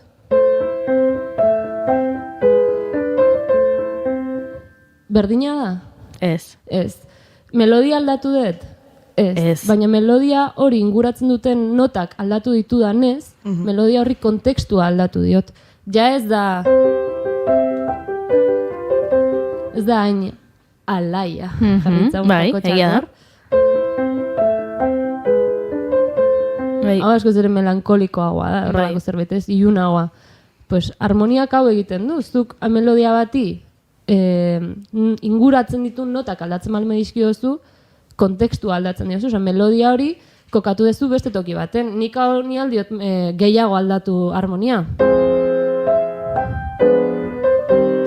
Asmatu egin dut, eguneko egun. Melodia ez dut aldatu, melodia berdina da, baina akordak aldatu dizkiot, eta beste rollo badakagu orain. Hau da harmoniak egiten duna. Gogoratzen dut ingen ariketa bat, abestia hau ezagutzen dezute, ez? Ondoloin. ariketa bat genuen izan zala harmonia mota ezberdinak jartzea pieza honi, eta baliabide ezberdinak erabil behar genitun, baina beti izan bertzun melodia hori. Bueno, pues batzutan, etzun ematen lo hartu bertzen, nula? Justu kontrakoa amatez. Eta guztia da harmoniari esker. Orduan harmonia, zarantzari gabe erdigunen dago. Kontekstua ematen dio, alde batetik, melodia bati. Oso ondo, Maialen. Ba, zoragarri. Uste dut, ari naizela ja ulertzen, harmonia zer den. Harmoniarekin harmonian sartzen ari zara. Hori da. Jo, ba, ez da erreixa, Esnatzen ari da Julen, eta... Bai, eta ja hasia eta ez da gauko. Urte berria ja berotzen hasi da. Eskerrak, 12etan gure lankideek hartuko duten lekukoa, eta Juleni mikrofonoa itxiko diogun. Ze bestela, zorrotz jarraituko du. Zorrotz. Txisteak egiten, ez da egiten. Falta botatzen zerituen. Bai, egia da. Pixka bat bai. Maialenen pianorako joan etorriak bezala. Gure pianoa, guk hemen irratsaioan estudioan pianoa daukagu eta erabili egin behar da. Eta erabili ondo soilik Maialenek egiten du. Aspaldiz nintzala juten egia esan. Bestalde, guazen intentzioan inguruko desberdintasunak ikustera. Entzun dezagun Giant Steps dela jazzeko tema mitikotako bat. Eta ea zer, fijatu, ez zaitezte fijatu beste melodian, fijatu pianistak egiten duena, eta ea zer iruditzen zaizuen. Baina uste ezingo degula entzun oraindik, bai? Entzun dezakegu? Bai, noski, joa, Maialen, nola egin dezakezu zalantza? Ez izango baniari nintzelako. Zure bekainak irakurtzen neon. Zalantza. Ba, hau da Giant Steps.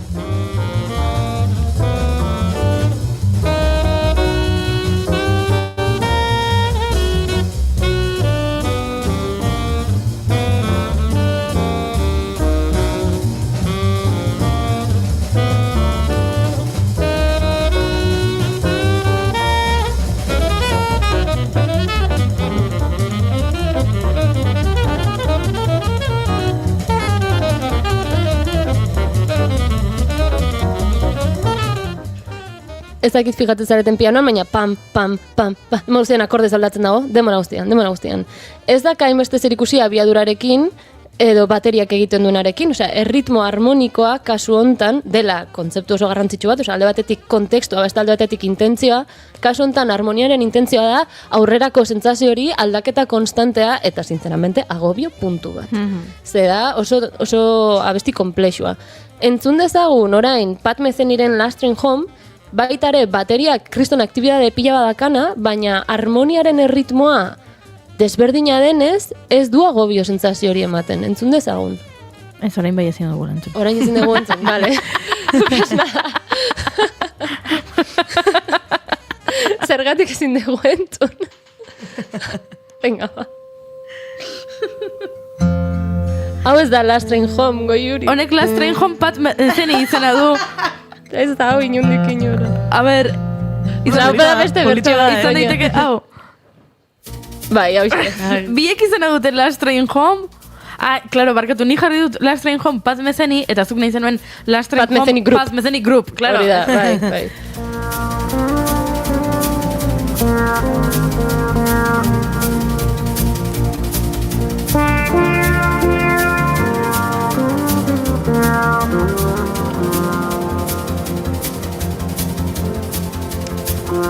Naiz eta bateriak egon egurra ematen denbora guztian. BPM. Tren bat. Bai da, bai.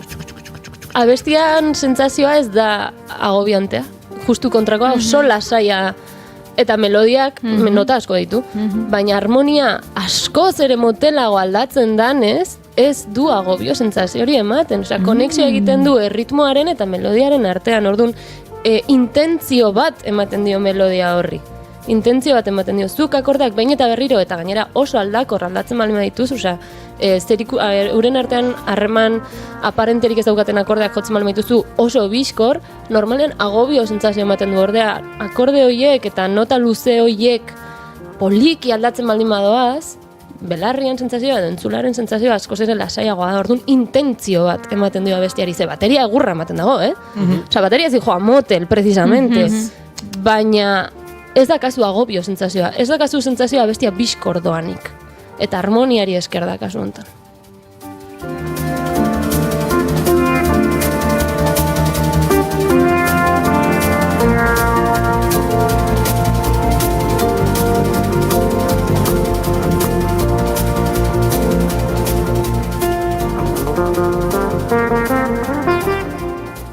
Denbora pixka da daukat, Goiuri? Ba, asko ez. Asko ez.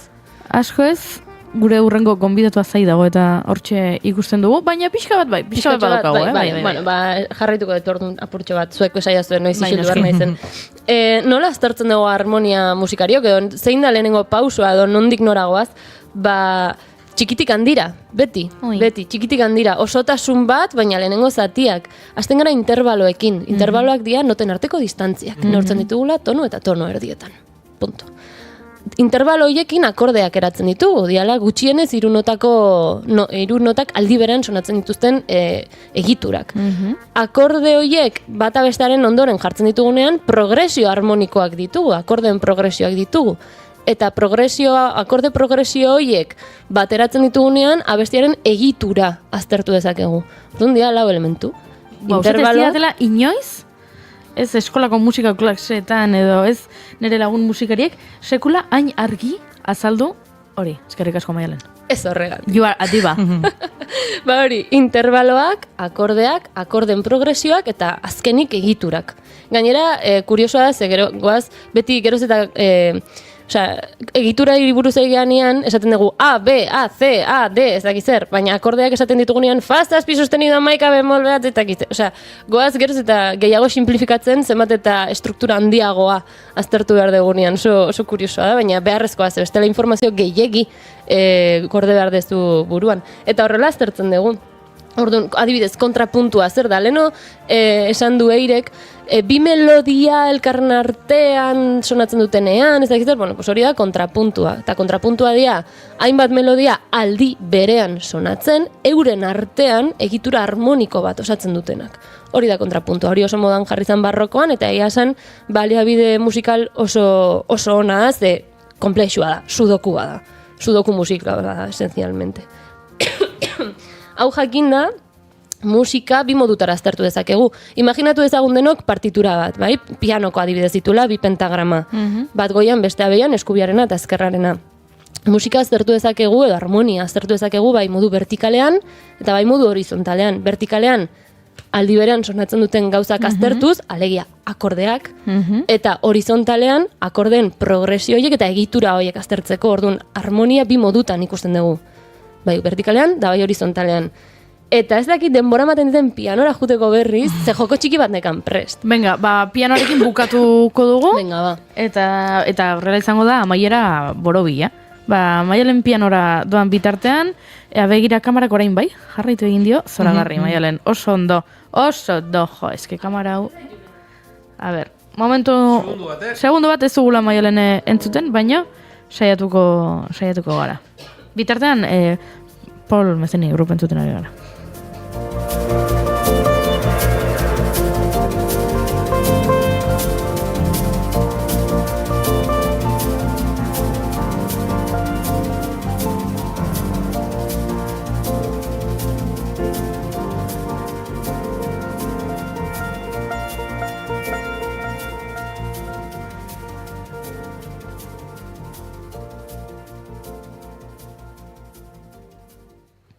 Ari gara, orain bai. Orain bai. Bai, entzute zait? Bai, noski. Vale. Ba, nire jokoa, proposatzen dizuten jokoa izango da, harmonia bakarrik entzunda, ea asmatzen dizuten ze genero dan, ze genero musikal dan. Adibidez, Goiuri hau ez bali badakizu, decepción tremenda, baina bueno.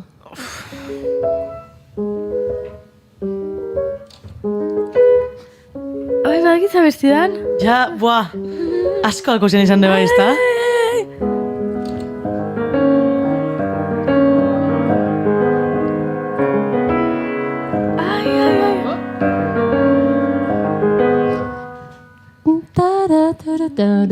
No Scraps. Bai. No Scraps. Baita TLC. I'm a Survivor, Destiny's Change-ena, berdina da. Bai. Toxic, berdina da. Bai.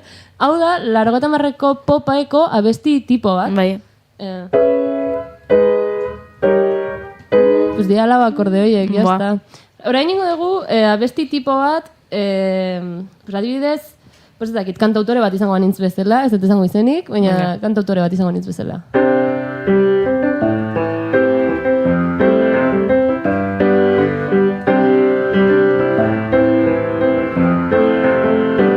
Zenbat aldiz entzun dezute abesti hau? igual 4.000 aldiz. Edo gehiago. Edo baita ere izan daiteke...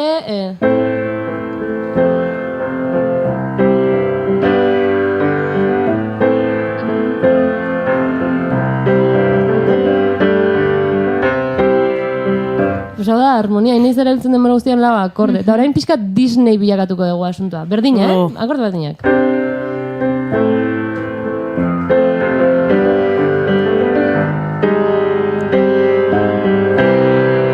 Beste akorde mota batekin, edo orain bilakatuko gara pixka bat Nintendo. Ui.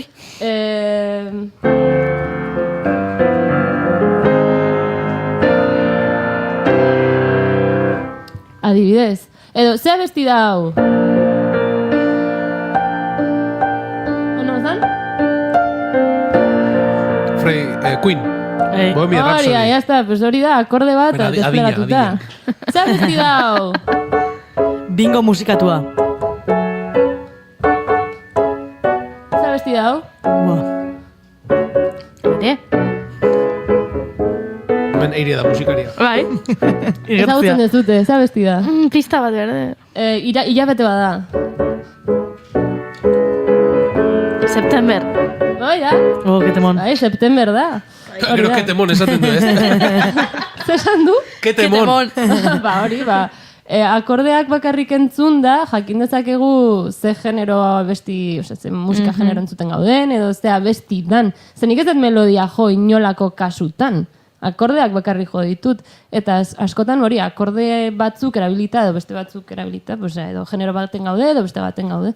Orduan ba hori, adibidez Septemberren ez da garrantzitsua ze akorde dian, baizik eta noiz jotzen dian, ze kolpe konkretu dian. Ze hori da memorizatzen duguna, gero. Baina adibidez hau, horrela jota, horrela ezagutzen dezu dela Scrubs, eta beste besti bat. Ba, hoixe, ezan, gauza gehiago daude, baina... Ba, horrengo baterako. Ez, honekin nahiko, Ah, bale. Zuzara irakaslea zukero egiten dezu. Osa, ulertu bali madia zute, ni pozik. Bai. Pues ya está. Ba, eskerrik asko Maialentei edide, osatu zaitezela ja, bai. alik eta azkarren. Bai. Ze bestela... Bai, igando enten plana dakat, así que ondo. Bale, ba, guk aurrera jarraitu behar dugu. Naiz irratia, zuk nahi duzunean entzuteko aukera duzu egun osoan zehar. Bai irratia piztuta eta baita online ere. Goizean goiz hasi eta gauera arte, informazioa, musika, kultura eta beste 11 gai jorratzen ditugu zurekin. Egunon Euskal Herria. Goizeko 8 eman berriak egun on daizula. Egunon guztia. Arratsaldean. Arratsaldeko 8 dira. Ongi etorri Naiz irratira. Irratia.naiz.eus webgunean sartu eta goiko banerrean agertzen den zuzenean entzun botoia sakatzen baduzu, une horretan bertan eskaintzen ari garena bertatik bertara gozatzeko aukera izango duzu. Zer zarte kamionetan, kamioian ere musikakin eta juten diran eta bai. Ba, ez dakit, korri pixkat ere egin beharko du, zer...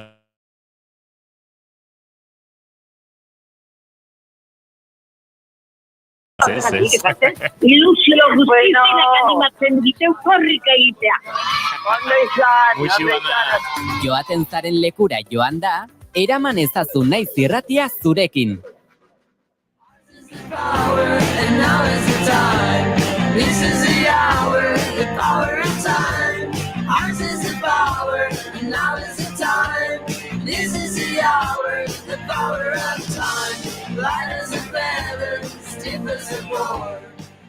Indiokarrek txatan jarri du Julen haze konzentrazio maila, zure aurpegia ikusita, eta uste dut aurpegi berarekin jarraitu behar duzula. Bai, ze gauza askori buruz ez dakigu ezer, eta horietako bat zientzia da, ari gara ikasten, bigarren kafean, bai asko ikasturtean, eta urtengoan ere jada badaramatzagu, hainbat zientzia klase, eta esan genezake, aditu, ez da inondik inorare, baina duela urte terdi baino zerbait gehiago badakigula zientziaren inguruko gauza batzuen inguruan, eta horretarako, aldian behin, gure entzule dakiten bezala, zientzia klaseak hartzen ditugu. Urte berriari erronka eta asmo berriekin ekitea izaten da askoren asmoa, kasu batzutan, badakizu zuiri gertatuko zaizuen iri gertatzen zaidalako, asmo eta erronka horiek luzaro irauten dute, ez dira kasu asko izaten, eta beste batzuk oso gutxi, erronken zakarrontzia berehala betetzen dugulako.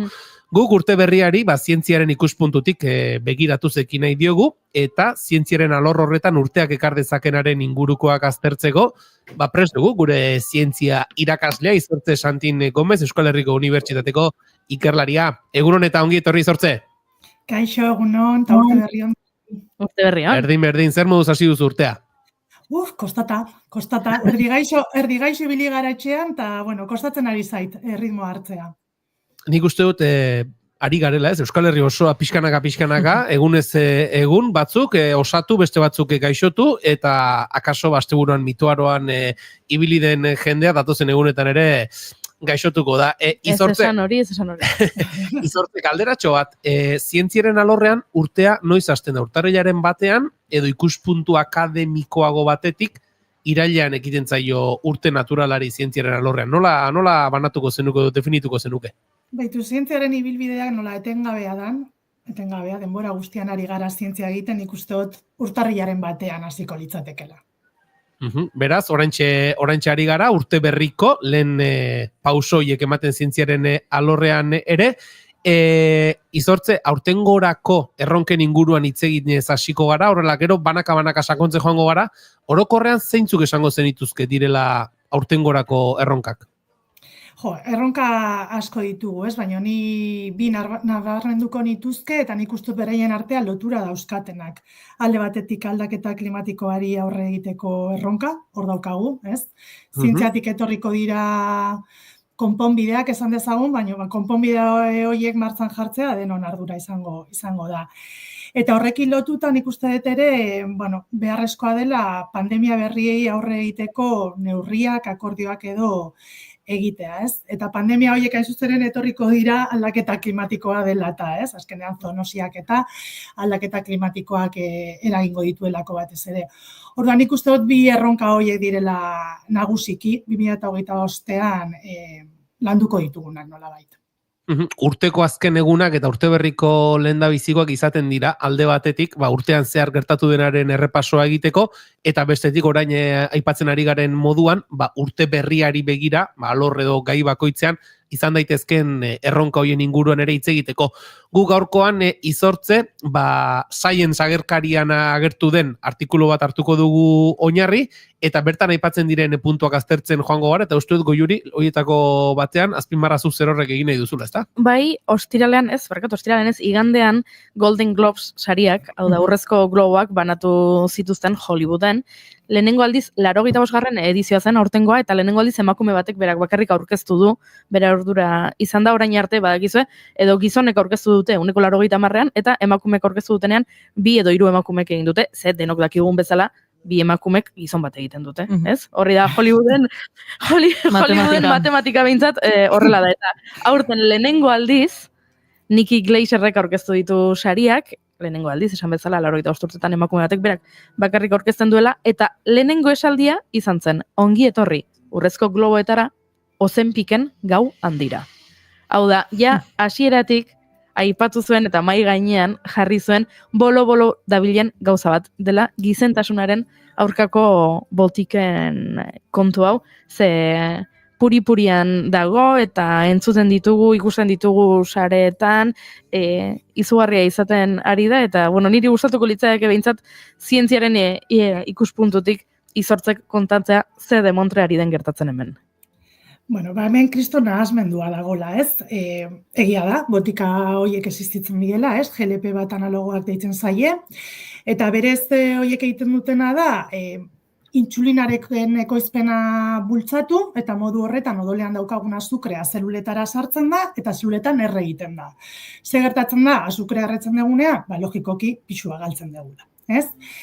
Claro, botika horiek helburua daukate, eta berain helburua da, bat, obesitatea tratatzea, obesitateak kristolako arazoak ekarri ditzazkeelako, kardiobaskularrak eta bar, eta baita ere 2 motako diabetesa tratatzea. Horretara bideratuta daude. Kontua da, orain modan jarri dela, horrelako farmakoak erabiltzea, pisu arazoak ez dituzten pertsonak, pisua galtzeko, ez? Eta uste dut bere garaian ere, hemen bertan komentatu izan genula, horrek kristolako albo ondorioak izan ditzazkeela, ez? Azken finean eragiten ari zarena da, zure gorputza behar baino intzulina gehiago ekoiztea. Eta horrek albo ondorioak sortu ditzazke, hipoglisemiak, eta bestelako arazoak, ez? Orduan nik hemen azpimarratuko nuke, eta 2025 urtean gainera, honen inguruko medikamentu gehiago sortuko dira, segu klinikoetan dauden beste medikamentu batzuk sortuko dielako, medikamentu horiek garrantzitsua dira, baina erabili behar direnerako, ez? Medikuek eman behar dizute horren errezeta, baldin eta zure gaixotasunaz, azken finean obesitatea edo bi motako diabetesa, alak eskatzen baldin badu. Bestela logikoki ez dauka inolako logikarik erabiltza eta gainera arriskusua izan daiteke. Eta ze garrantzitsua den oraintxe bertan aipatutako hori, eta mezu hau helaraztea jendeari ze aitortuko dizuet, nik 30 urte dauzkat, nik teoria oso ondo dakit, nik nire autoestimarekin ez daukat arazo larririk body positive mugimenduan murgilduta nago zeharo, eta hala ere nire burua topatu dut noizean behin argazki horiek ikusita pentsatuz, nik ere nahiko nuke. Bai. Nik ere hartuko nuke. Eta segituan konturatzen naiz eta bigarren buelta ematen dirko, Juri, zari zara esaten. Benetan, jakinda eta ikusita eta honen mundu guzti hori ezagututa, benetan hasiko zinakela zure buruari botika bat sartzen bapatean argaltzeko, baino ikusten dituzu argazkiak lehengoak eta oraingoak eta saltzen dizute zerbait milagrosoa balitz bezala, eta zaila da nahi gabe zure buruak ez pentsatzea, eskiniko balidate, nik ere hartuko nuke, Bai, azkenean dira, hori saltzen diren soluzio magikoak, esan ezagun, baina bigarren lerroak ez dira irakurtzen, eta ez desaten naizu. Honekin argaluko ezu, baino bestelako arazoak euki ditzazkezu. Gainera betikoa da, ez? Gorputzak anitza dira. Batzuk gaude argaldatxoa, beste batzuk daude loiagoak, eta ez dago arazorik. Farmako hauek bideratzen dira obesitatea daukaten pertsonetara. Obesitatea gaixotasun bada arazoak ekar ditzakena, eta ez daukazer ikusirik pixka loditxoa egotearekin. Orduan ikusten hori buruan sartu behar degula, ez? Farmako hauek erabilgarria diela, baina erabili behar direnean. Izortze, aipatzen ari garen artikulu honetan, atal honetan, gizentasunaren aurkako mirari botikak bezala aipatzen dituzte beraiek, datu modura, aipatu duzu farmakoietako batzuk ensegu fasean darela, 11 hilabetean pisuaren 24% galtzeraino eragin dezaketen botikez ari gara, hori ikuspuntu biologiko, osasun ikuspuntu batetik sanoa da? Segun eta, obesitatea baldin badaukazu, garrantzitsua da pisua galtzea. Obesitate morbidoa deitzen deneko gaixotasuna existitzen da, ez? Horrek kristolak arazoak ekartze ditu. Alde batetik mobilitatea bera eragiten du, ezin zarelako behar bezala mugitu, baina baita ere arazo kardiobaskularra minbiziarekin lotuta dago. Orduan, pertsona horietan agian, bai dela beharrezkoa pisua galtzea. Ez dakit abiadura honetan den egokiena, baina garrantzitsua da pisua galtzea. Logikoki pertsona batean zeina osasuntzua den, baina pisu pixkat altuagoa dauka, ez? Esan dezagun pixka loditxoagoa dago, horrelako galerek ez dute onik egingo, logikoki, ez? Eta gainera, pisua galtzeko bestelako metodak daude. Azken finean, bizitza osasungarriak eramatea ona da, esan nahi dut elikadura ona eramatea, aktibidade fisikoa egitea, ez? Eta horrekin kontrolatu dezakegu gure pisua osasunaren ikuspegitik ari naiz hitz egiten, ez? Ez fisikoaren ikuspegitik. Orduan, nik uste dut, galera horiek garrantzitsuak izan daitezkela, besan bezala, gaixotasun bat daukaten pertsonen da, baina beste batzuetan ez. Izortze, bigarren puntu bezala, zuk sarreran aipatu duzu, pandemiaren kontu aipatu duzu, eta esango dizut, lerroburua, artikulua dakarren lerroburu irakurri dudanean, kasik eskuanekoan kafe katilutxo erori zaidala, Pandemia baterako prestaketa, izenburua jarri diote gutxi gora bera, 5 urte beteko dira martxoan, COVID-19 pandemia gurean lertu zenetik, kezkatu behar dugu, urduri jarri behar dugu berriz? Nik uste dut ez garela urduritu behar, ez? Baina beste pandemia baten agerpena posibilidade bada, ez? Lehen esan dudan bezala, aldaketa klimatikoak, zoonoziak erresten ditu, nolabait esateko, ez? Eta globalizazioak ere, nolabait, virusak mundu osoan zehar, eta bakterioak mundu osoan zehar ibiltzea ere baimentzen du, ez? Eta horrek, buruan eduki behar dezakegu zerbait da, ez? Kontua da, prest egongo ginateke beste pandemia bateri aurre egiteko? Hori izango litzateke galdera, ez? Ze 5 urte bete dira, COVID-19 hasi zanetik, munduko osasun erakundea saiatu da, ez? Itun global bat sortzen pandemiei aurre egiteko, eta, ez da lortu. Pasadan urtean lortu nahi izan, eta ez da lortu hain zuzen ere desadostasunak egon direlako horren inguruan, ez? Orduan, nik uste dut garrantzitsua dela prestatuak egotea. Agian ez da sekulan etorriko, ojala, ez? Baina etorriko balitz, nik uste dut garrantzitsua dela prestatuta egotea, vigilantzia epidemiologiko sistema indartsuak izatea, txertaketa estaldura unibertsala baimenduko duen plangintza bat izatea, diagnostikorako lanabesak izatea mundu osora iritsi daitezkenak. Orduan, nik uste dut lan hori egitea garrantzitsua dela, eta 2025 urtean horretarako aukerak egon badaude. Hori da galdetu behar nizuna, 2025ko maiatzerako testu bateratu bat sortzea da erronketako bat, objektiboak hitz egin da, bideragarri ikusten duzu horrelako dokumentu bateratu bat egin alizatea? Beste arlo batzuetan bezala beti desadostasuna daude, eta normalen desadostasunak zerikusia daukate diruarekin, ez? Orduan, nik uste dut posible izango dela, itun bat bateratua egitea, gero ikusiko dugu zeinek betetzen duen. Ze hori ere, bada kontua, ez? Baina nik uste dut posible dela, bai. Hori da, paperean guztia geratzen da polit, gero papera jartzen duen hori bete egin behar da, eta bete arazteko kontrol herramienta horiek izaten dira askotan, huts egiten dutenak, eta pandemiarenarekin nolabait lotuta, aldaketa klimatikoaren aurkako politikak ere bere biziko garrantzia izango dute, izortze eta are gehiago, akaso, mendik egun gutxitara Washingtoneko etxe zurira Donald Trump itzuliko dela jakinda. Bai, 2025 urtean berri zientifikoak eta berri antizientifikoak izango ditugu, eta asko estatu batuetatik etorriko dira, ez? Orain zuk esan bezala, Trump iristiko da estatu batuetako gobernura, eta, badakigu ze idazkari mota jarri dituen, eta ez dira oso zientziazaleak esan dezagun, ez? Segurazki, aldaketa klimatikoari aurre egiteko dauden akordio gutxi horiek bertan bera utziko dituzte, aurretiaz egin izan duten bezala. Daukagu Kennedy Junior hau osasun idazkari bezala, ez? Txertoen kontrako mugimenduaren bozeramaile izan dena, denbora luzean zehar. Daukagu Elon Musk ere hor, gobernuko eraginkortasun saileko buru, eta uste da baita ere zientzia agentzietara bideratzen diren funtsak ere moztuko dituztela. Orduan, estatu batuetatik datozen berriak, txarrak dira zientziari dagokionean, eta, aber zer gertatzen den hurrengo urteetan, ez? Argentinan bertan ikusi dugu ere, ez? Milei dagoenetik, zenolako errekorteak egon diren zientzian, nik bertan ditute kolaboratzaile batzuk, Argentinako La Plata Unibertsitatean, eta, gaizki pasatzen ari dira, moztu dizkietelako funtzak, eta ez daukatelako, ez da erreaktiboak erosteko ahalmenik. Orduan, momentu gogorrak biziko dituzte, bai.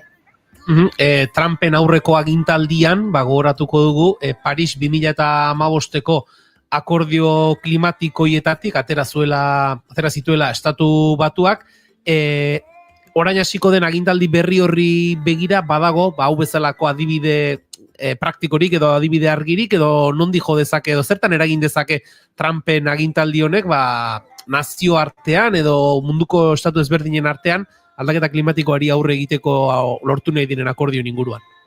Egia esan da nik ez dakit zer den egingo duena, baina segurazki aurreko legealdian egin zuen berdina egingo du, ez?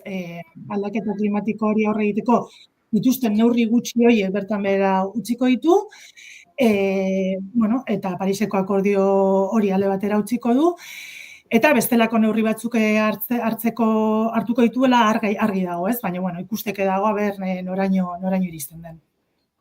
Izortze eta artikulu horretan aipatzen dira beste hainbat puntu, hoietako bat, nik irakurri dudanarengatik burmuinak irakurtzeko makinen ingurukoa da, eta niri egi esatea nahi baldin baduzu, honek izango du bere azalpen zientifikoa, eta seguru laguntzen duela ikerketan eta baina beldur puntu bat ere eman dit, Aizu, ni irakurri dudanean iruditu zait berri bat superona. Eta azalduko dizu ezergatik. Zeberez, egia da jarri dioten lerroburua, pixka beldurra eman dezakela, baina behin ja berrian sartzen zarela, kontua da nahi dutela sortu ordenagailu txiki batzu ez dela, izango lirateke implante batzuk elektrodo bezala jartzen dituztela burmuinean, kable gabekoak, eta honen helburia izango litzateke paralisia daukaten pertsonetan mugimendua ahalbidetzea. Izan ere, berriro ere Elon Musk Estatu Batuetan Neuralink deitzen deneko gailu bat sortu zuen horretarako, eta orain Txinan garatu dute. Neo deitzen da, aparatutxo hau, ez? Eta, 2023 urtetik ari dira antzegu klinikoak egiten honekin, eta adibidea jartzearen, bizkarmuinean lesio bat zeukan pertsona batean, sistema hau implantatu zuten bere burmuinean, eta 9 hilabetez etxean, jateko, edateko gaitasuna berreskuratu zuen, eta baita ere, zenbait gauza edo objektu altzatzeko gaitasuna, ez? Orduan hori izango litzateke, printzipioz, aparatu hauen helburua, ez? Paralisia daukaten pertsonetan mugimendua berreskuratu ahal izatea. Segurazki beste gauza batzuetarako ere erabili daiteke, baina goazen geratzea alde positiboarekin. Hori da, nahiko gauza negatibo kontatu dugu. Izortze berehala eguerdiko 12ak izango dira, eta bukatu horretik alderatxo bat egin nahi nizuke. Zein izango litzateke edo zer nahiko luke Izortze Santinek 2025aren bukaeran, ze albiste kontatu nahiko zenuke zientziaren inguruan, ez dakiz zer lortu den, edo zertan eman diren urrats nabarmenak, beti ere, zu zientzialari zaren aldetik, ikuspuntu objektibo batetik hitz egin da. Baitu, ez da galdera erresa, ez? Zerresna izango litzateke, nik nahiko nuke munduan dauden ikerketa proiektu guztia finantziazioa lortzea. Azken fina, finantziazio on batekin gauza asko aurkitu daitezkelako, ez? Baina nik uste dut oraintxe bertan, eta ni biomedikuntzan lan egiten dute, benetan larria dela daukagun egoera klimatikoa, eta niri gustatuko litzaidake egoera klimatikoari aurre egiteko konponbideak aurkitzea, baina konponbideak aurkitu baino, konponbide horiek implementatzea. Nik uste dut momentu honetan hori izan daiteke gure gizarteak daukan erronka handiena. Beraz, horren alde egingo nuke nolabait. Uste dut argi geratu dela eta horren aurrean nik behintzat esateko gutxi gehiago daukat.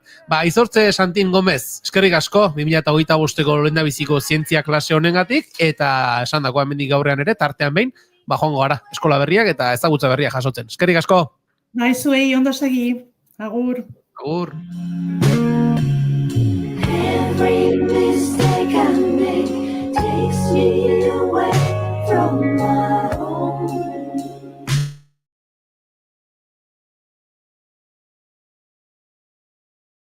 Useless will taking me away from my home. Tire, Jule, nolako izan da urteko lehenengo irratsaioa? Intentsoa! Gauza asko kontatu dizkigute, baina ikasi ere gauza asko ikasi ditugu, beraz? Horrela itzulera, ez nola esaten zuen peio?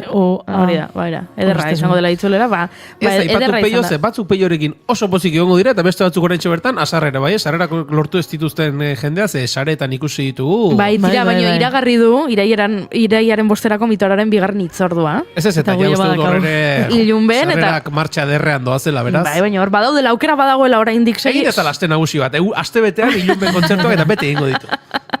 Bueno, animo sarrerak erosten saiatzen ari zaretenontzat, zorionak lortu dituzen entzat, eta eskerrik asko beste behin gurean izateatik. Gu bihar hementxe izango gara, naiz irratian, bigarren kafea hartzen zuekin, beraz, etorri bertaratu gure gana, bihar musika edukiko dugu barra, eta beste hainbat kontutxo ere bai, beraz, animatu, bigarren kafea gurekin hartzera. Taking me away from my home.